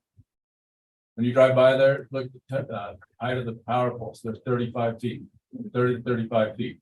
If that's a building just off the highway, it's going to block the view. What Clark is asking is, hey, can we be partners? Can we work something better than doing just a standard 45 foot or 35 foot tall building and making it look like a bunker? Making it look like High Country House or look like Winter Park Lodge 2. He wants to do a better design. And a lot of you think I get paid to sell real estate. I do make my living through real estate. That is true. I don't sell a lot of Clark stuff. It's not because I don't like it. It's because I like to be independent and be away from his stuff so I can judge it fairly. In the next 6 months, Rendezvous is going to come and ask for a 55 foot height variance as well for housing down on their project. But they're not going to offer you commercial. They're not going to offer to make it look nice. They just want to build. I don't know if you remember, Andy, but 1984, 85, the Safeway building came in with Murdoch Centers. Now the town was excited to have a business come in and build something. And nowadays everybody wants to say, oh, we don't want any more development. We don't want anybody else here. Well, 1979, I felt the same way. I didn't want any of you here. I didn't want anybody to come. I love my little valley. It was all mine. We had 2 cops. We could do whatever we wanted as kids. It's fantastic. But all of you come, and it's made a better community. And the only way we make it better is by working together. So you guys can all be upset. You can think about it. You can work through it with us, or you can, sit there and be small-minded and angry that somebody's doing something that you're not able to do. So we want good development. We want people to have good products. We want people to have good places to live. And when you want to see the view, get out of your car. The car shouldn't be seen from your view. Go walk. Some of the best views are on the trails. Clark's donated lots of land for the trails. So is Rendezvous. I don't know how many millions we put into the trails of the valley. Okay. I am hoping to clarify though as well that the buildings in Grand Park do have a height limit of 45 feet and they do have slopes roofs, right? Well, I'm not sure. In certain places, 55 and also 75 under the PUD. So. Okay, right there. The condos you're talking about, those are 3-story units. Okay. They're 3-story. The ones that he's building, just So north and west of. yeah, the condos. Okay, those are 45 feet, 3 stories and 3 stories. So if we're going now 55 feet and 4 stories, then we are adding an extra floor. Well, compared to having a longer building. Well, that's gonna be 4 stories too, he said. But we But- can't guarantee that. Well, Because no, they- I'm just they trying- just make it Someone work. raised the question, that they were confused about whether we're actually adding a story or not. And I think that's a valid point, because if we're at 35 feet now, 45. I'm sorry, 45 feet now with the Elk Creek condos, and this is just Myers Lot 2 is just an extension of that construction type. So you're gonna have Winter Park Lodge 2. That's what you have. So can I bring one overall That's what he's point saying. here? Yeah. No, I'm saying this. Go ahead. Andy. I'll yield. I would like to do that. Yeah, what we're doing here is we're trying to plan without a plan. this is why this process, I think, doesn't fit what we're doing. I agree. And- I agree with that. Yeah. So basically, all these questions just revolve around what he might build. And if we have a zoning process, which is how this fits better into the zoning process. We do exactly what we've been doing with the Riverview District and the overlay. We talk about the overall zone, the overall neighborhood. It's a huge public process. There's a lot of notice that goes out to everybody. There's a lot of consideration as a zoning process. What you guys are looking at, you may not be familiar with this, but there's only one elected member of this board. Parnell's elected also, but he's not a voting member. So the Board of Adjustment is here strictly to consider fairly isolated cases. That's why it hasn't met in 5 years. And so we're engaged in a zoning exercise here, and we're also engaged in a planning exercise, which it doesn't even begin to fit because we have no plat in front of us. And that's why someone in the audience asked about 4 floors versus 3 floors. I asked the same question. Well, we can't know. I mean, Park can tell us all day long what he's going to build, but we need to see it on paper. We need to see it in front of us. But we're not the town board. We're the Board of Adjustment. We're largely an appointed board that considers very isolated cases. This is, and Park alluded to the fact that the county has done quite a bit of this out, and specifically for the Mill Avenue apartments. I disagree with that. I think that the elected officials should make these decisions, so that if you don't like the decisions the elected officials made, and I'm not an elected official, I was on the board, and I'm not. I'm a mayoral appointment to this board. You can throw out an elected official. You don't have any recourse against me other than to beat me up down at the coffee shop. But this, we're a fish out of planning water here. That's what I think all of this boils down to. I totally agree, Andy. This is Margaret. Can you hear me? Yes. I just wanted to say I'm sympathetic to what Clark's saying, but we are the Board of Adjustment, and the request doesn't really meet the criteria of the variance. It's not the right process for this big a decision. That's what I feel. It's just not the right forum. I know it takes time, but the zoning process is open to anything. So, and it's very well defined. Well, the thing that we run into with that end is you're asking a guy that's or a developer or whoever, they could be a homeowner at some point. You're asking them to come up with 2 different designs, one at 45 feet, one at 55 feet. Both cost money to come up with different designs. Doesn't sound like it's a lot, but it is. When you flat out a piece of property, it takes a while to do that. It costs a lot of money, especially in today's times. So that's why they're asking for variance first, and then saying, hey, don't design a better plat. What Michael had recommended is we could add strings or legs or whatever connections to it, so that if we approved it tonight or disapproved it, we'll just get it back in 6 months. But if we didn't approve it tonight, then what they would say is, or I mean, if we did approve it tonight, what they'd say is put attachments. Okay, great. We'll give you the 55 feet, but we want the buildings to be more of open space between them. We want the footprints to be much smaller. We want the density to be less than, like you did on Summerall's property. Took out 4 units to get rid of a big long building. You could add that back and you get 100 units from it. So that's the partnership he's asking. We'll go back to that same question though. How long is this list of conditions going to be? Peak growth and a certain paper. Right, we don't know what, at this stage, what she would make conditional, and we don't know what the project's gonna be. Victoria Village is a perfect example. We gave that the town board, and I was on the board at that point, gave that high price because that's affordable housing.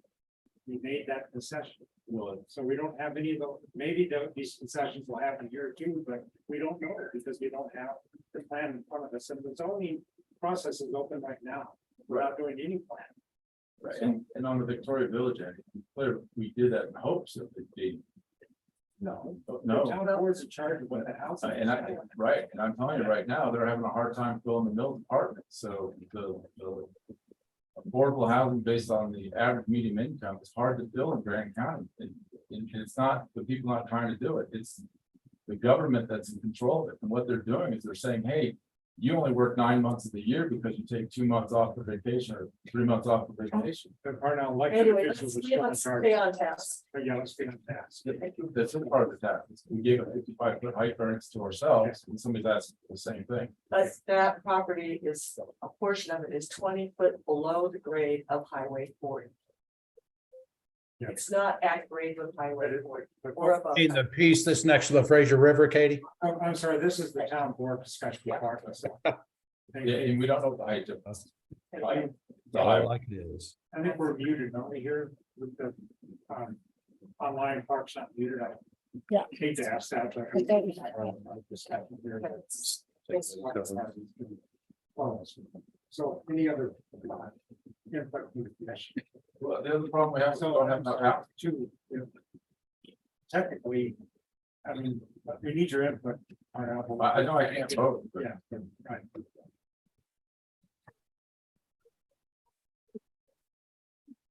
I agree with Margaret and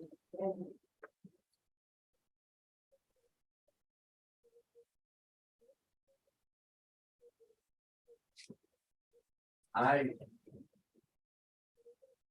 gonna have to say that where it makes sense to me, if you're going to do a 55-foot variance for a private building, it makes sense that maybe in that area right there where we've already got commercial space along with multifamily.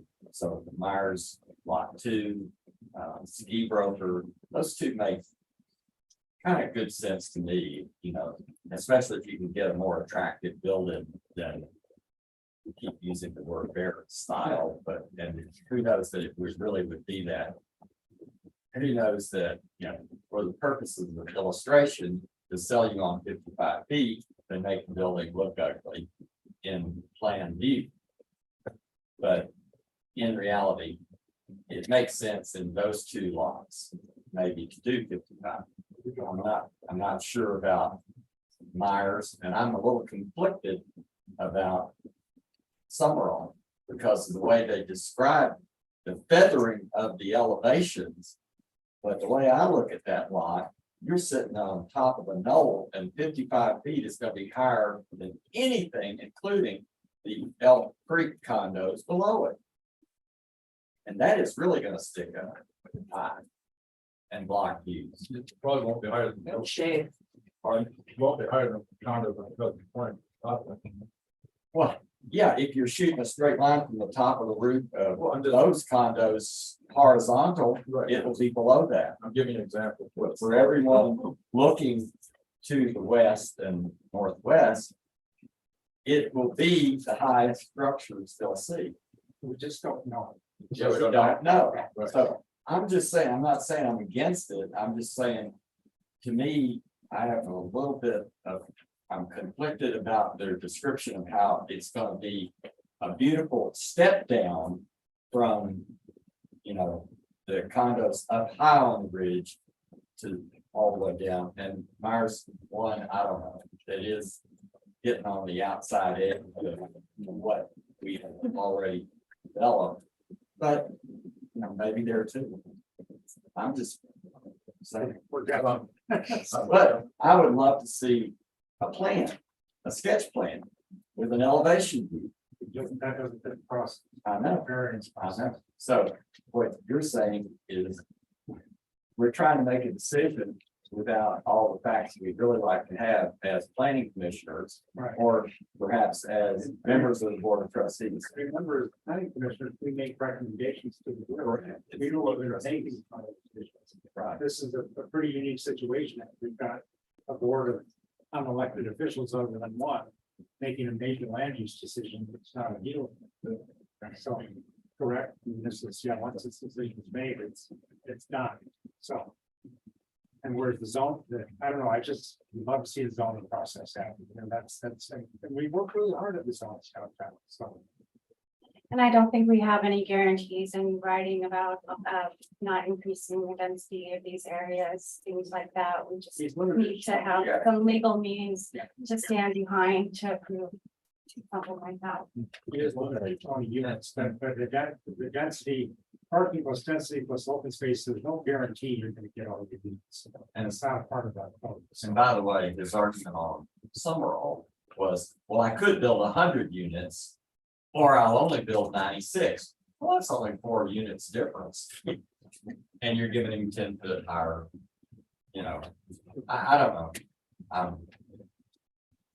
Well, if I could just chime in, because the Summerall parcel is one that we did receive a sketch plan for soon after the variance request application. And it's not just the 4 unit difference I have to put up right now. The sketch plan that was submitted also shows 46% open space, where the required open space is only 35. So that's the other trade-off as well. It's not just, oh, we can fit 4 more units in. It's under this sketch plan, we provide 10% more open space than is required.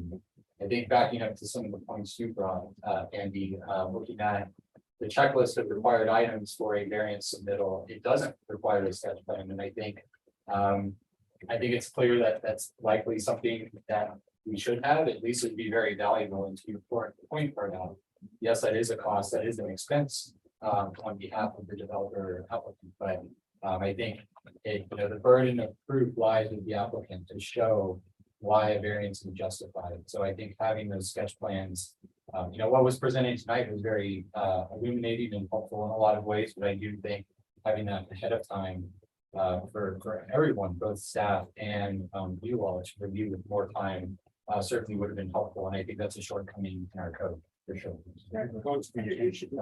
Yeah, absolutely. And hello to everyone here. A lot of faces I don't know. My name is Garrett. I'm a town planner here at Fraser. Just joined less than 2 months ago, so it's very exciting that you all are out here interested in this process.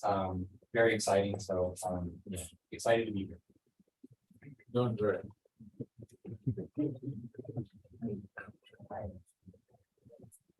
Any other commission discussion? Okay, so you have a choice here. We can decide to close the public hearing to move to a decision. Or we can continue the public hearing. In case of continuing the public hearing, the reason we don't close it is it's technically continued in our session. I'm going to close the public hearing. Second. Second from Margaret. Any discussion on it? All in favor of closing the public hearing? Aye. Aye. Okay, public hearing is closed. So we can discuss more after this, although we just want commission members, I would assume. But any other discussion before we ask for the motion? Hang on. Just a second. I don't believe it. Sure, and we have to do 4 motions. For individuals. Right? Mhm. So, Do you have a list here, Katie, of the motions on this cheat sheet or? Katie, then- no, I don't have. Here, here's- So is that yours? Yes, it is. Yeah, answer that prepared. So it's right down about 2/3 of the way down. There's a list. For resolutions.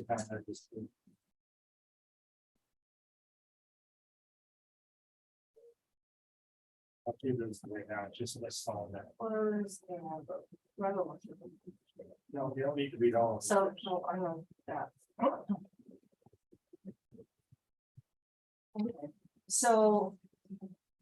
I've got the motion that are the resolutions number. I make a motion to deny, to deny, is that the word for it? Mhm. Deny resolution 2023-09-01 on Meyer Lot 1. Second, Second. any discussion? All in favor of denying? Aye. Aye. I make a motion to deny VOA resolution 2023-09-02 Meyer Lot 2. I second. All in favor of denying? Aye. Aye. Aye. Aye. Aye. Aye.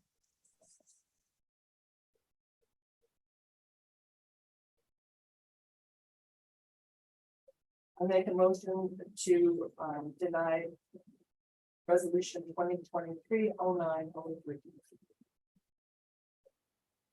For the second, Second. all in favor of denying? Oh, That's the ski broker. We have a motion and a second to deny resolution 2023-09-03 ski brokers. All in favor of denying? Aye. All right, Aye. I make a motion to deny BOA resolution 2023-09-04 Summerall. got a second, Second. all in favor of denying resolution 2023-09-04 summer. Aye. Aye. Aye. Thank you. Okay, we have an open forum on the agenda for the Board of Adjustment. We will move to the planning commission very shortly. Does anybody have any input not on the agenda, and anything for the Board of Adjustment? Okay, anybody online? Okay, thank you. Any other business for adjustment members? We really appreciate seeing you all here and it's lovely for you to come to all of our meetings. You really appreciate the input and your time here today. Maybe 5 more years, do you know? Okay, motion to adjourn. Oh, 1 second, I'm sorry. You guys pushed those minutes to the last discussion Oh, item. right, oh, sorry, we do need to consider the minutes. The minutes. So the minutes are put in here. So the minutes are really from the October 24, 2018, are really a procedural. You're approving the consent, when the previous Board of Adjustment met, which was in August of 2018, they did meet and discuss, and they approved the minutes of the actions that the Board of Adjustment took at that time. And this is really just a procedural approved minutes, but there's nothing really that you're actually approving that the Board of Adjustment approved or denied at that time. So it's really just a procedural, but there's nothing substantial to the minutes. Correct. Yes. Motion to approve those minutes, 2018. So moved. Second, please. Any discussion? All in favor of approving the minutes? Aye. Aye. Any opposed? Thank you. Thanks, Anthony. You're welcome. So a motion to adjourn. So moved. Second. All in favor? Aye. Aye. And Aye. break before. Take a break, right? Yeah. Yes. How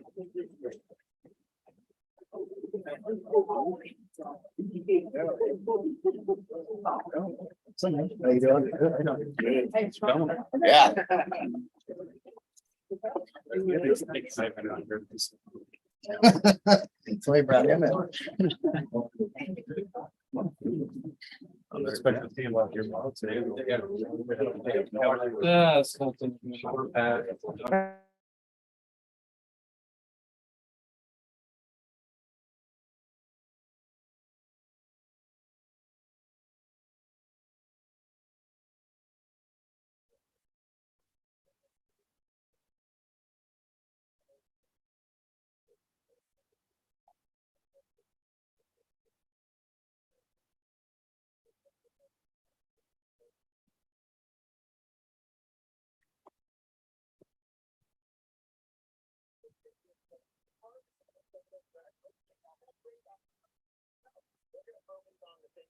Now it's time for we voted all those variances down. But now the planning commission is starting. Oh, geez. So that was a 2-hour special variance. And it was the Clark. Hmm? And it was Clark that wanted it. Why? I'll tell you in a minute. I don't know if I need to dial back in or took a 5-minute break. I went on to there's a special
See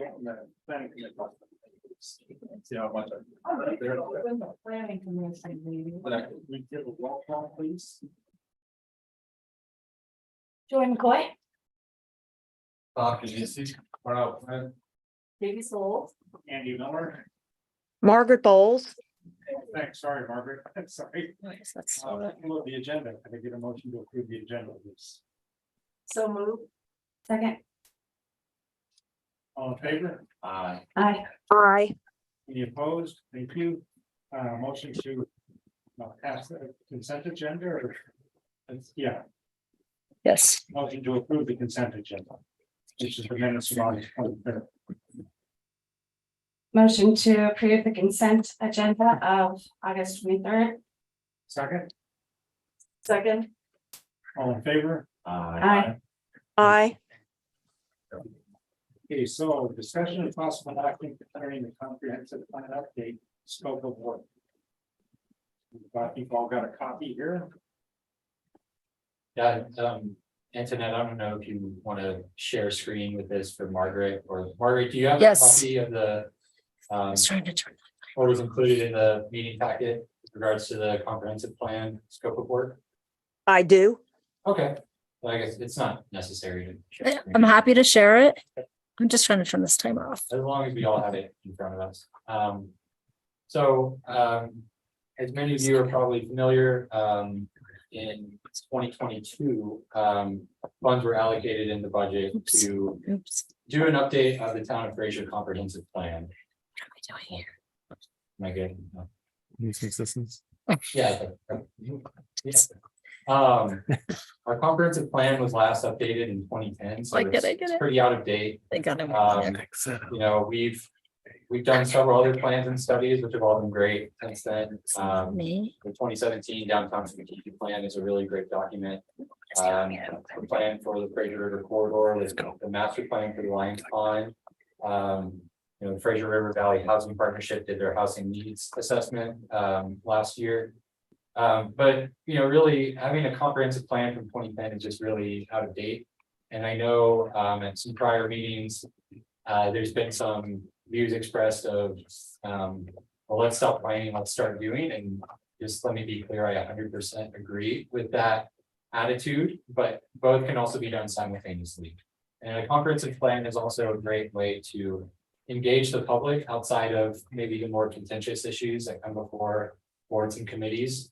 And really can help unify the community to you know, reaffirm our community vision, our goals, our values, and can help really set the stage and really unify a lot of different efforts that are have been ongoing over the past couple of years with the Riverwalk zoning changes, economic development incentives, this parking study, which an RFP is about to go out for soon. All of these, you know, current efforts as well as new initiatives can be examined and combined with this comprehensive planning scope of work. So that's kind of the history and the need as I see it, for you know, the impetus for doing the process and updating our plan. So really, all that is necessary tonight, starting on page 2 of this document. Staff has put together a proposed scope of work that will be covered through this comprehensive plan update and this comprehensive planning process. Yes. All of staff helped put all this together. It's primarily led by me, Paul will review it as well. Okay. Yeah, great. As well as others, Michael, Sarah. Yeah. So I guess a little bit more context, Granby actually went through the comprehensive planning process that wrapped up and was adopted by the Granby Board of Trustees earlier this year. Winter Park went through this process, I believe, in 2018. So with our plan being from 2010, it's certainly outdated now with our adjacent communities having gone through this update. And the way this scope of work is framed is by listing out various elements of the comprehensive plan. Things like land use and development, parks and open space, transportation, arts and culture. typically in a comprehensive plan, these different elements are, the focus areas that help define goals, policies, implementation strategies to move forward by, both elected officials and town staff. And then the other component of the scope of work is a robust public involvement and community engagement piece. So that would last throughout the length of this process. And that would be led both by town staff as well as through a planning consultant that we have hired through the RFP process. Any questions at this time? Got some suggestions? Sure, absolutely. Okay, so on the plan elements in the community context, the second bullet point talks about transportation. We talked about street plans and activity. To get more specific about that, I think this would be important. So we can look at ways to get back and forth across town. We talked about this extensively in the past, and never really got an action plan together to how to make our street system work better. Certainly. So if I could just direct you to item 6 on the next page. And I guess even backing up. So Multimodal transportation. absolutely. So the number one, community context. The point of this element in a comprehensive plan is more of a existing conditions inventory. Gotcha. So kind of what's the current status of these different items? Our demographics, transportation, infrastructure, and various statistics, inventory of housing and land use, parks, etc. Whereas the other items, the other plan elements would dive more into, yes, the vision, the goals. So if you want to look at item 6, maybe that. Yeah, covers and item 6 could actually be a last bullet point, I think, because it doesn't really cover streets. So Okay. and then also another bullet point on number 6 would be connectivity for trails. We talked about that in the past too, that we're really developing a pretty good system of trails in town that they need to connect. And I hope maybe in the regulatory framework, they may get to the point where we require that just as we do for streets. And I would say public trails, not private trails. Okay. So, because they're often be public, they're guaranteed for access. And on that multimodal transportation too, we talk about Amtrak for rail, but I think maybe, I don't know if you noticed in the paper recently, there was the Steamboat Springs is talking about, they republished a Steamboat pilot. And they're talking about rail connection from Steamboat to Craig. And I think we ought to get with those folks and talk to them about the rail connection coming over here, because that Drop County is looking at rail connection to help move employees with. And Bob Vance has actually talked about independent rail cars, self-propelled rail cars like they use in Europe. And if you think about it, that in Grand County, we could connect every town in this county other than Grand Lake. They didn't point that out in that article, but we can't connect Grand Lake, but we can connect every other town in the town by rail. And then of course, the Denver connection, Denver to Steamboat is a 9-hour run. It's a long run, but it can be done in a day, and people could fly in or spend the night in Denver and take a nice long train ride to Steamboat. It's 90 minutes is what the speed train's been running from downtown to Winter Park. So Amtrak is our partner with this, and I approached Amtrak at one of their at a meeting and talked to them about this, and they said, come to us with a proposal. And enhance that rail connection to Denver would be huge, because I-70 is closed. The rail line's still, they're still moving people. And this isn't a $500,000 project. This is working with Amtrak, and the final piece of this puzzle is that the coal trains are down by 60%, 70%. So that the rail traffic is finally low enough on that line that we could realistically fit more reliable passenger service.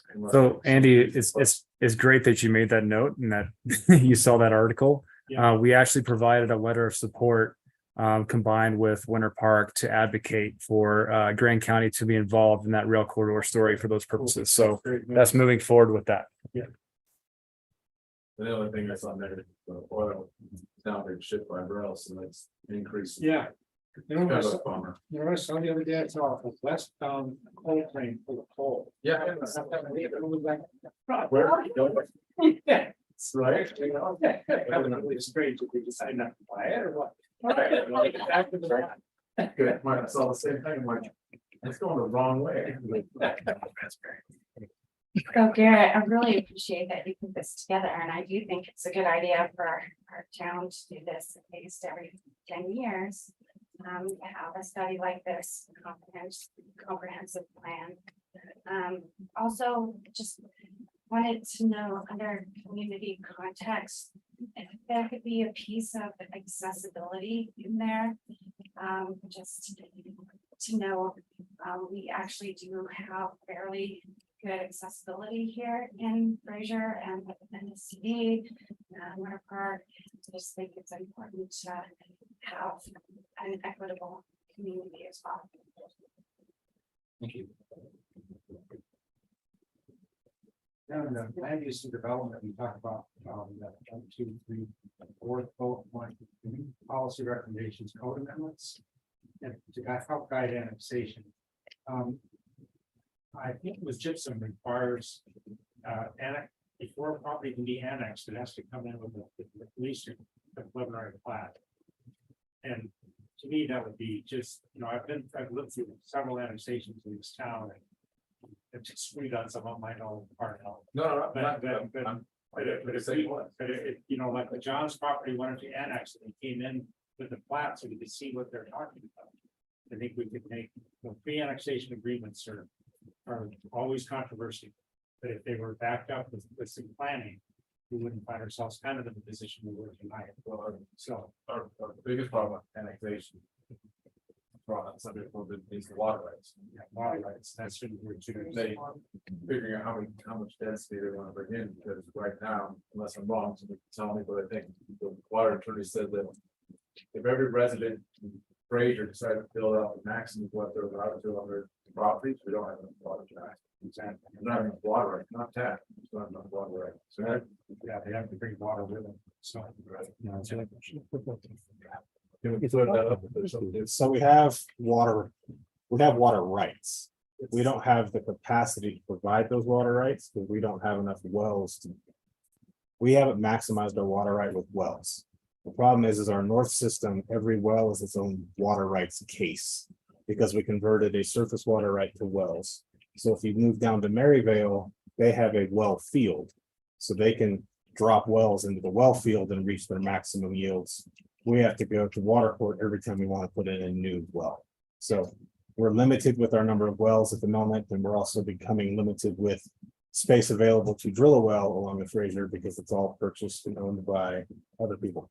So what about, how hard is it to do a surface water plant? Doesn't Granby have a surface water plant? Granby has a surface water, Kremling has surface water.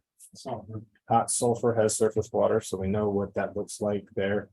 We have the ability to do, if we can get land along our water rights on the Gaskell ditch. We could do a surface water treatment plant, but we're looking at a $30 million most likely investment. And that would be happy to do one, the health department determines whether the influence of surface water in our wells. That Havens always included a huge budget line every year. So we face the fact that could happen to us. You know, when Matt was here, it was 10 million, now we're at how much? 30? Granby paid 9 for theirs.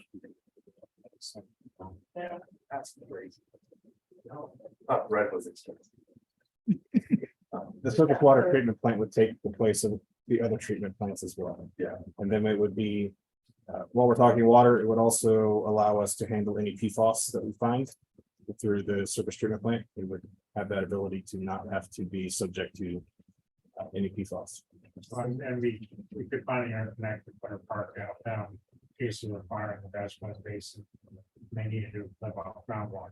We could help with that if we would have the ability to treat their surface water. So there is, well, sure. Yeah. That's resilient. Well, So we incorporated someone, and they're part of within our jurisdiction, and could we drill wells on their property? Where? So let's say, for example, They have to have rights for it. Katie. what's that? To drill a well, you've got to have water. Well, we have rights, Really not in that area. Where were you so suggesting? I was thinking the pool yard. So the pool yard, we have surface water rights on St. Louis Creek. We do not Okay. have well rights. Okay, And to convert our surface water right to well right, we would lose half of it, if not more. okay, gotcha. So even though we have well rights within here in town, we can't utilize it because. We converted, I believe, talking to Lucas, they were converted to, I'd have to clarify with the water attorney, Chris Thorne. But I believe we converted our water rights to rights along the Fraser River. Okay. The town board, we're going to go to water plant, so that's pretty much coverage. Yeah, we have some things left to figure out. Yeah. And we're working on it. We're have a good relationship with Chris Thorne, our water attorney, and we're kind of diving into what our options are as far as how to look at water treatment plant, utilizing our existing rights, looking at if there's an option to convert our surface water treatment rights to well rights.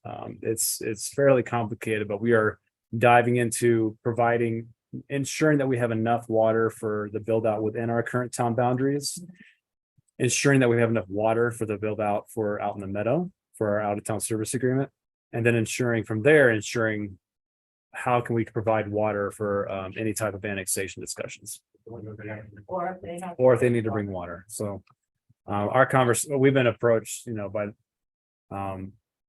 by some people interested in that property, but right now it's hard to have those discussions until we get some more of our plan underway as far as how we can approach our water use and water availability for annexation. 5280 had a list of top attorneys in Denver. Chris was on it. So nice to see him. Oh, that's cool. Plus, he's been here forever and he knows way more than we will ever know for water rights. So in economic development and tourism, we talked about diversifying in towns of economy, year-round tourism, but let's start.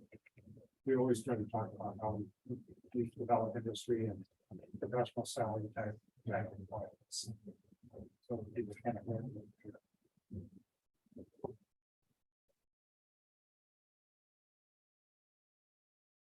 And under community facilities and services, council's proposed new public works facility. Don't want to get anybody's blood pressure on, but I think we probably won't end up combining the town of Winter Park as one town. But that really seriously thought Winter Park about combining our street departments. It's our single biggest expense, it's their biggest expense also. I think we could get a level of efficiency that they could help with this, and we could also, we could build a north station. We've got a south station already. We've got built out there, the south end of town. It seems like a serious, at least some conversations about this could save taxpayers a lot of money, and obviously our communications at night between our plow drivers, that they communicate finally at night, enhance the safety, and resiliency as well. So we have been approved by the Board of Trustees to move forward with plans for a public works facility on 6W, which is just next to the cemetery out of town. Right. So we have applied for actually a $200,000 grant which is a 1-to-1 match with an expectation that $400,000 is needed for the design and construction documents for that parcel for public works facilities. So we are looking to see the determination on that here soon. And once we kind of have that funding, we have that ability to move forward with the RFP for the design and construction, and then look at the next phase for actual construction. Okay. Let's see conversations. Worth the board discussion. Well, that reminds me from the 2010 plan, there is at least a page or a section about, exploring more IGAs with the town of Winter Park. Again, those conversations can certainly happen through this process, whether it's the streets department or other, things. You already do building and police officers. Right. Then public involvement at the end of your regular bi-weekly meetings. I'm not volunteering, but I'm wondering if town representative might be. Somebody's willing to step up to be on the bi-weekly meeting. Oh, like someone from the planning commission or trustee. Yeah. Out there. And I'm always happy to jump in the flag, but I like to take 100 years out. Assuming I get to stay on. It's both of this. They were passing it around. Some people worry about that, some don't. And I agree. We'll definitely look to have some trustees on the team. This seemed one letter. Well, that could mean something else. I'm sure.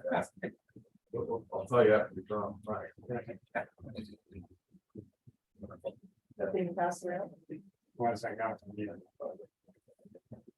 Some of the other. Input on this. I'm thinking to somewhere, I don't know if it's a part of this plan, but where we can show. And if it, even if this involves now, I don't know. Well, the town's existing right of ways, maybe that we're not utilizing. To be able to incorporate those into that transit point. Traffic. And there are Absolutely. some right of ways that brought one up to Mike, but may have been wrongly vacated. There might be more than one. Yeah. And there's roads in town that have little chains across, them, so emergency access on them. Yeah. That may not be the way it's supposed to be set up. Yeah. So that's worth looking at. Yeah. I don't know if this is the place to document that. Well, for the streets, it's important. Yeah. Street connectivity or right of ways. But, you know, this side of the west side of the town is a little bit better connected to the east side. Yeah. The east side has a lot of places where everybody has to go to County Road 8 or everybody has to park out. And people got granted higher density, variances, or whatever you want to call it, we're adding roads, and later on, the roads got removed. And they still got to keep their density, the building road. Right, so that's. So really a focus on traffic circulation off of Highway 40 to not include County Road 721's, that initiative itself. Really looking east of Highway 40. For that traffic study and off-highway alternatives. And then look at, in this, streets plan too, we should look really hard at the fact that we don't have sidewalks. We have narrow streets. We have streets and cars. We're always gonna be sharing them, but the addition of 52 units over there, maybe 1,200 in the future. We need to talk about how we get people to slow down and how we make this a shared vehicle pedestrian community. Right. Yeah, down the road with bus goes by, it's not as big as a satellite road. Yeah, we don't feel like there's not room to do a bus, for sure. It's a lot of it's speed. Right. 15 to 720. And that, back to this, back to the safe route to schools. Yeah. And there's great knowledge for that. Tie that into, I'm not sure if it's addressed in here, but with that. The access around Fraser and access to our public facilities, the elementary school, library. Post office, hospital, which that's like. Some of the safe route schools. Are we allowed to look at the, especially for Winter Park, the Old Town Fraser stoplight?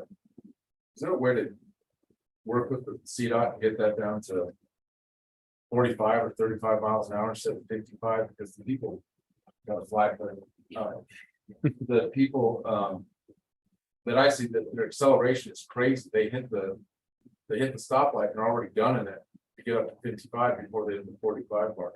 Yeah, so the CDOT just made it easier to lower speed limits. Remember, it used to be based on average existing speed, but apparently it's now it's more often than to lowering the emissions. Yeah. And some concerns from the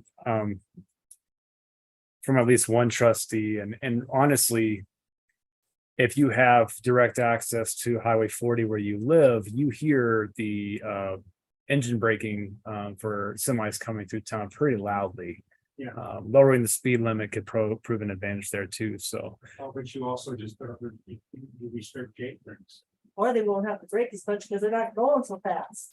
that's restricting jake brakes becomes a CDOT had a lot of reservations about that because it comes down to safety. Eileen was concerned too about this.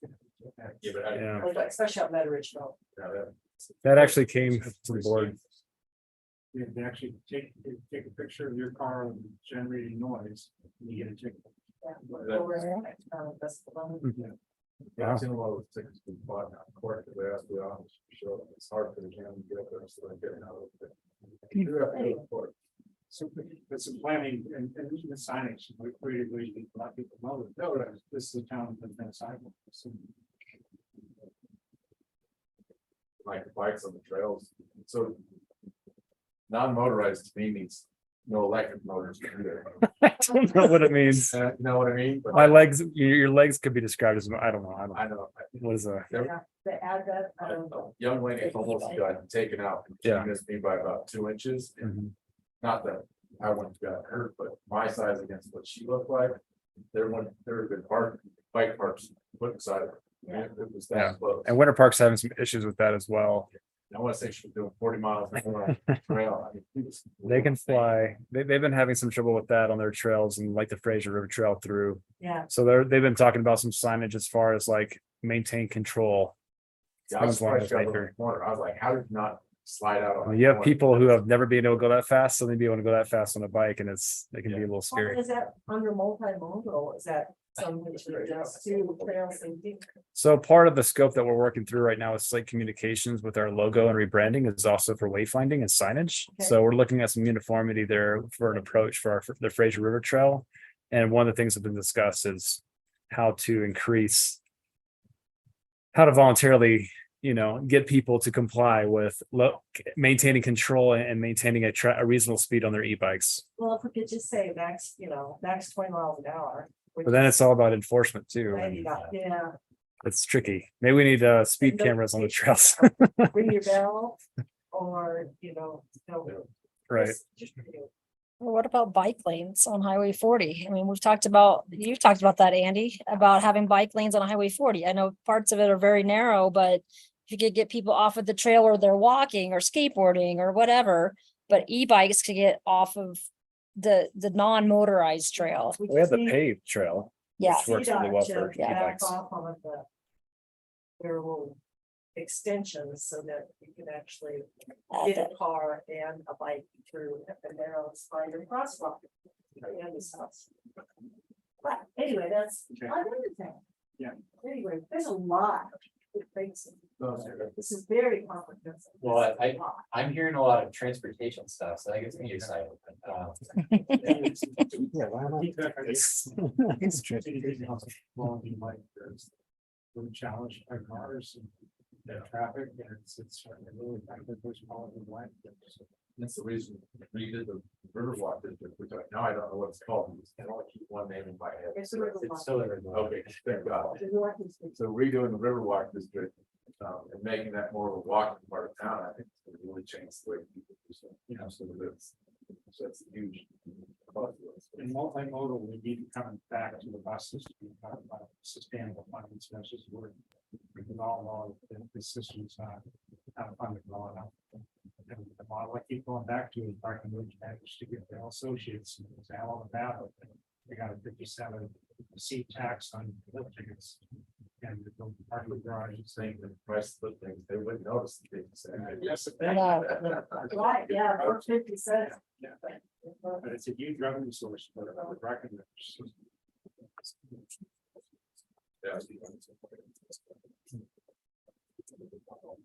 We still have, does anybody have a copy of the old, we call it Halloween? That's all the orange. Yes, I would like to compare that to the first one we did, so the one we did in 2010, to see where we are today, to actually implement anything that we did. I mean, You're just talking about 55-foot buildings. The space, we're talking about very long. Yeah. Are you talking about implementation of the last plan? Yeah, what we've actually, when we do Yeah. these plannings, what do we actually? So you have the Victoria Village zoning overlay. You also have, I just had it. The Riverwalk district was a part of that as well. Yeah. Well, that's good. We can always look at some things have been implemented. The downtown strategic plan was Right. part of that. Because I think it's important that we show people, not just wasting money on these studies and then not doing. them. Yeah. Well, you're not always gonna be able to convince the public that this is a good practice, but it's a good practice for a town to be able to reasonably approach how they want to control or at least set guardrails for the future. Right. Versus kind of shooting more from the hip.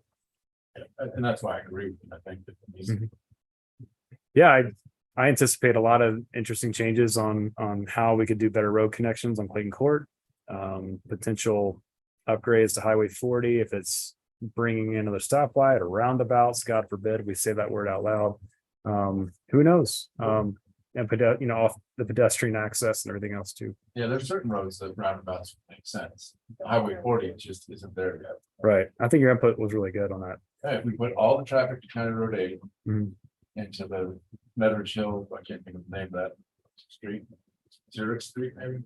Xerox is what are those- 40. Xerox is 40. Park Avenue or No, the one that goes by Safeway. 804. 804. 804. So we could get all the traffic on those two streets, then the roundabouts work fine. At Right. least from two directions. Right. Okay. Any other input for this? Thanks, you guys. Good. Yeah. Yeah, thank you all. I think that's any other, so. Open forum, I think everybody.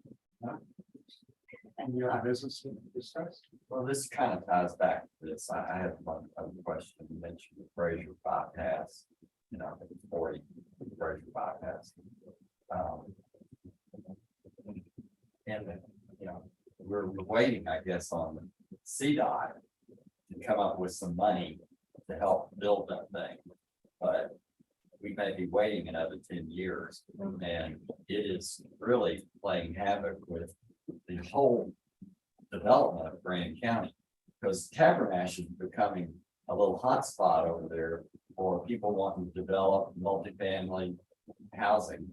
And every time we get a project that comes before the like Red Hawk Ranch or any of the other things that have been proposed over there in Tabernash, it comes before Grand County Planning Commission. Everybody comes up, in arms about, the Fraser bypass is scheduled to come up through Coyote Creek and tie back into 40 there.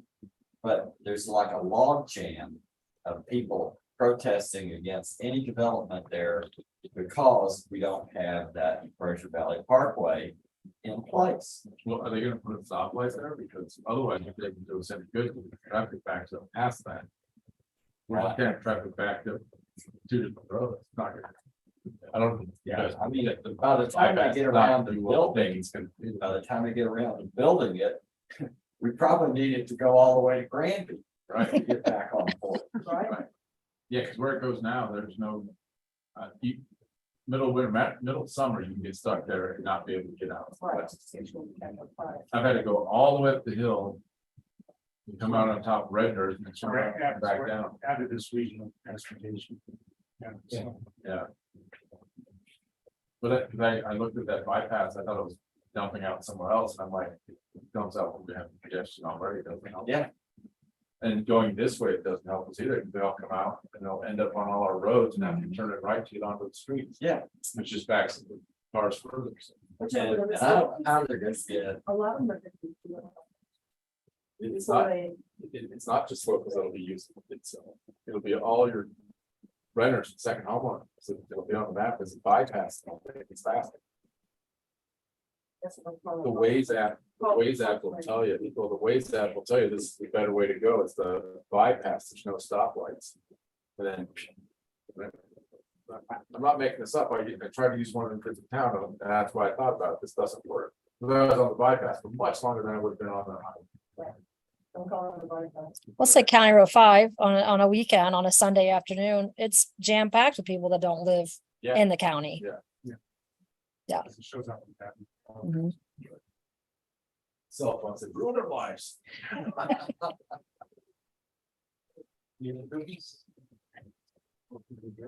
I guess real quick before we adjourn, the November meeting is currently scheduled for the Wednesday before Thanksgiving. And then also the December meeting is the Wednesday in between Christmas and New Year's. I guess I don't know if we want to reschedule or change either of those now, as we get it on y'all's radar. When today is November. The 22nd, so the Wednesday before Thanksgiving. One option to reschedule would be to push it back 1 week to the 29th. Would be the fifth Wednesday in November.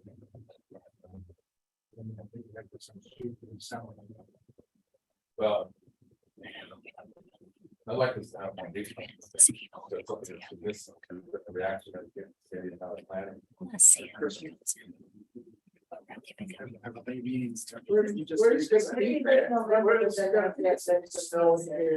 Hold outside. If we have. Yeah. No, I understand everything at holiday plan. I've been here 43 years on a holiday. Well, let's at least push this off. It's in November. We will get it. The 29th. And we'll see what happens. If we need something for December.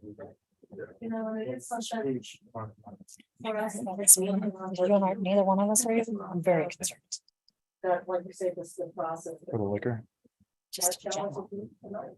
The Board of Adjustment. Yeah, we'll talk about it. Doesn't work well.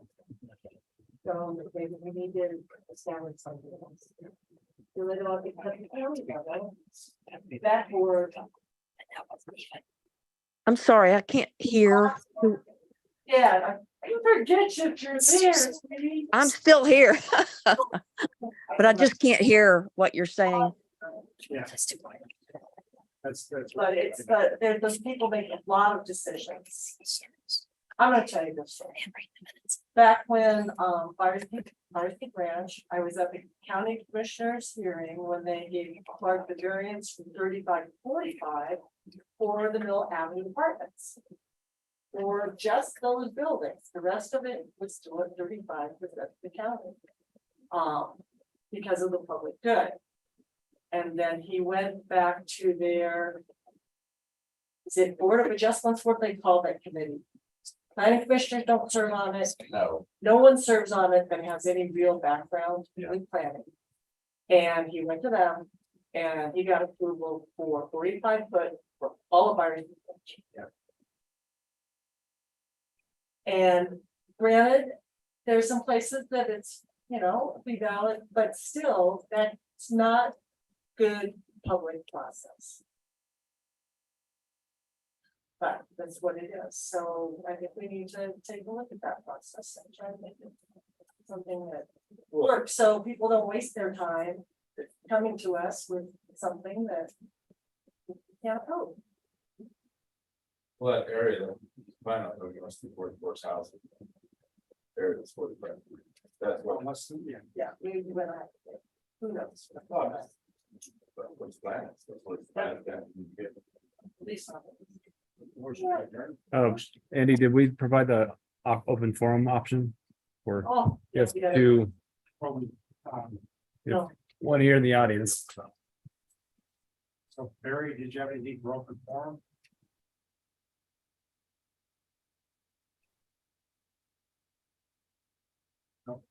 And Andy, you have one here in person. And anything for open forum? I'm sorry.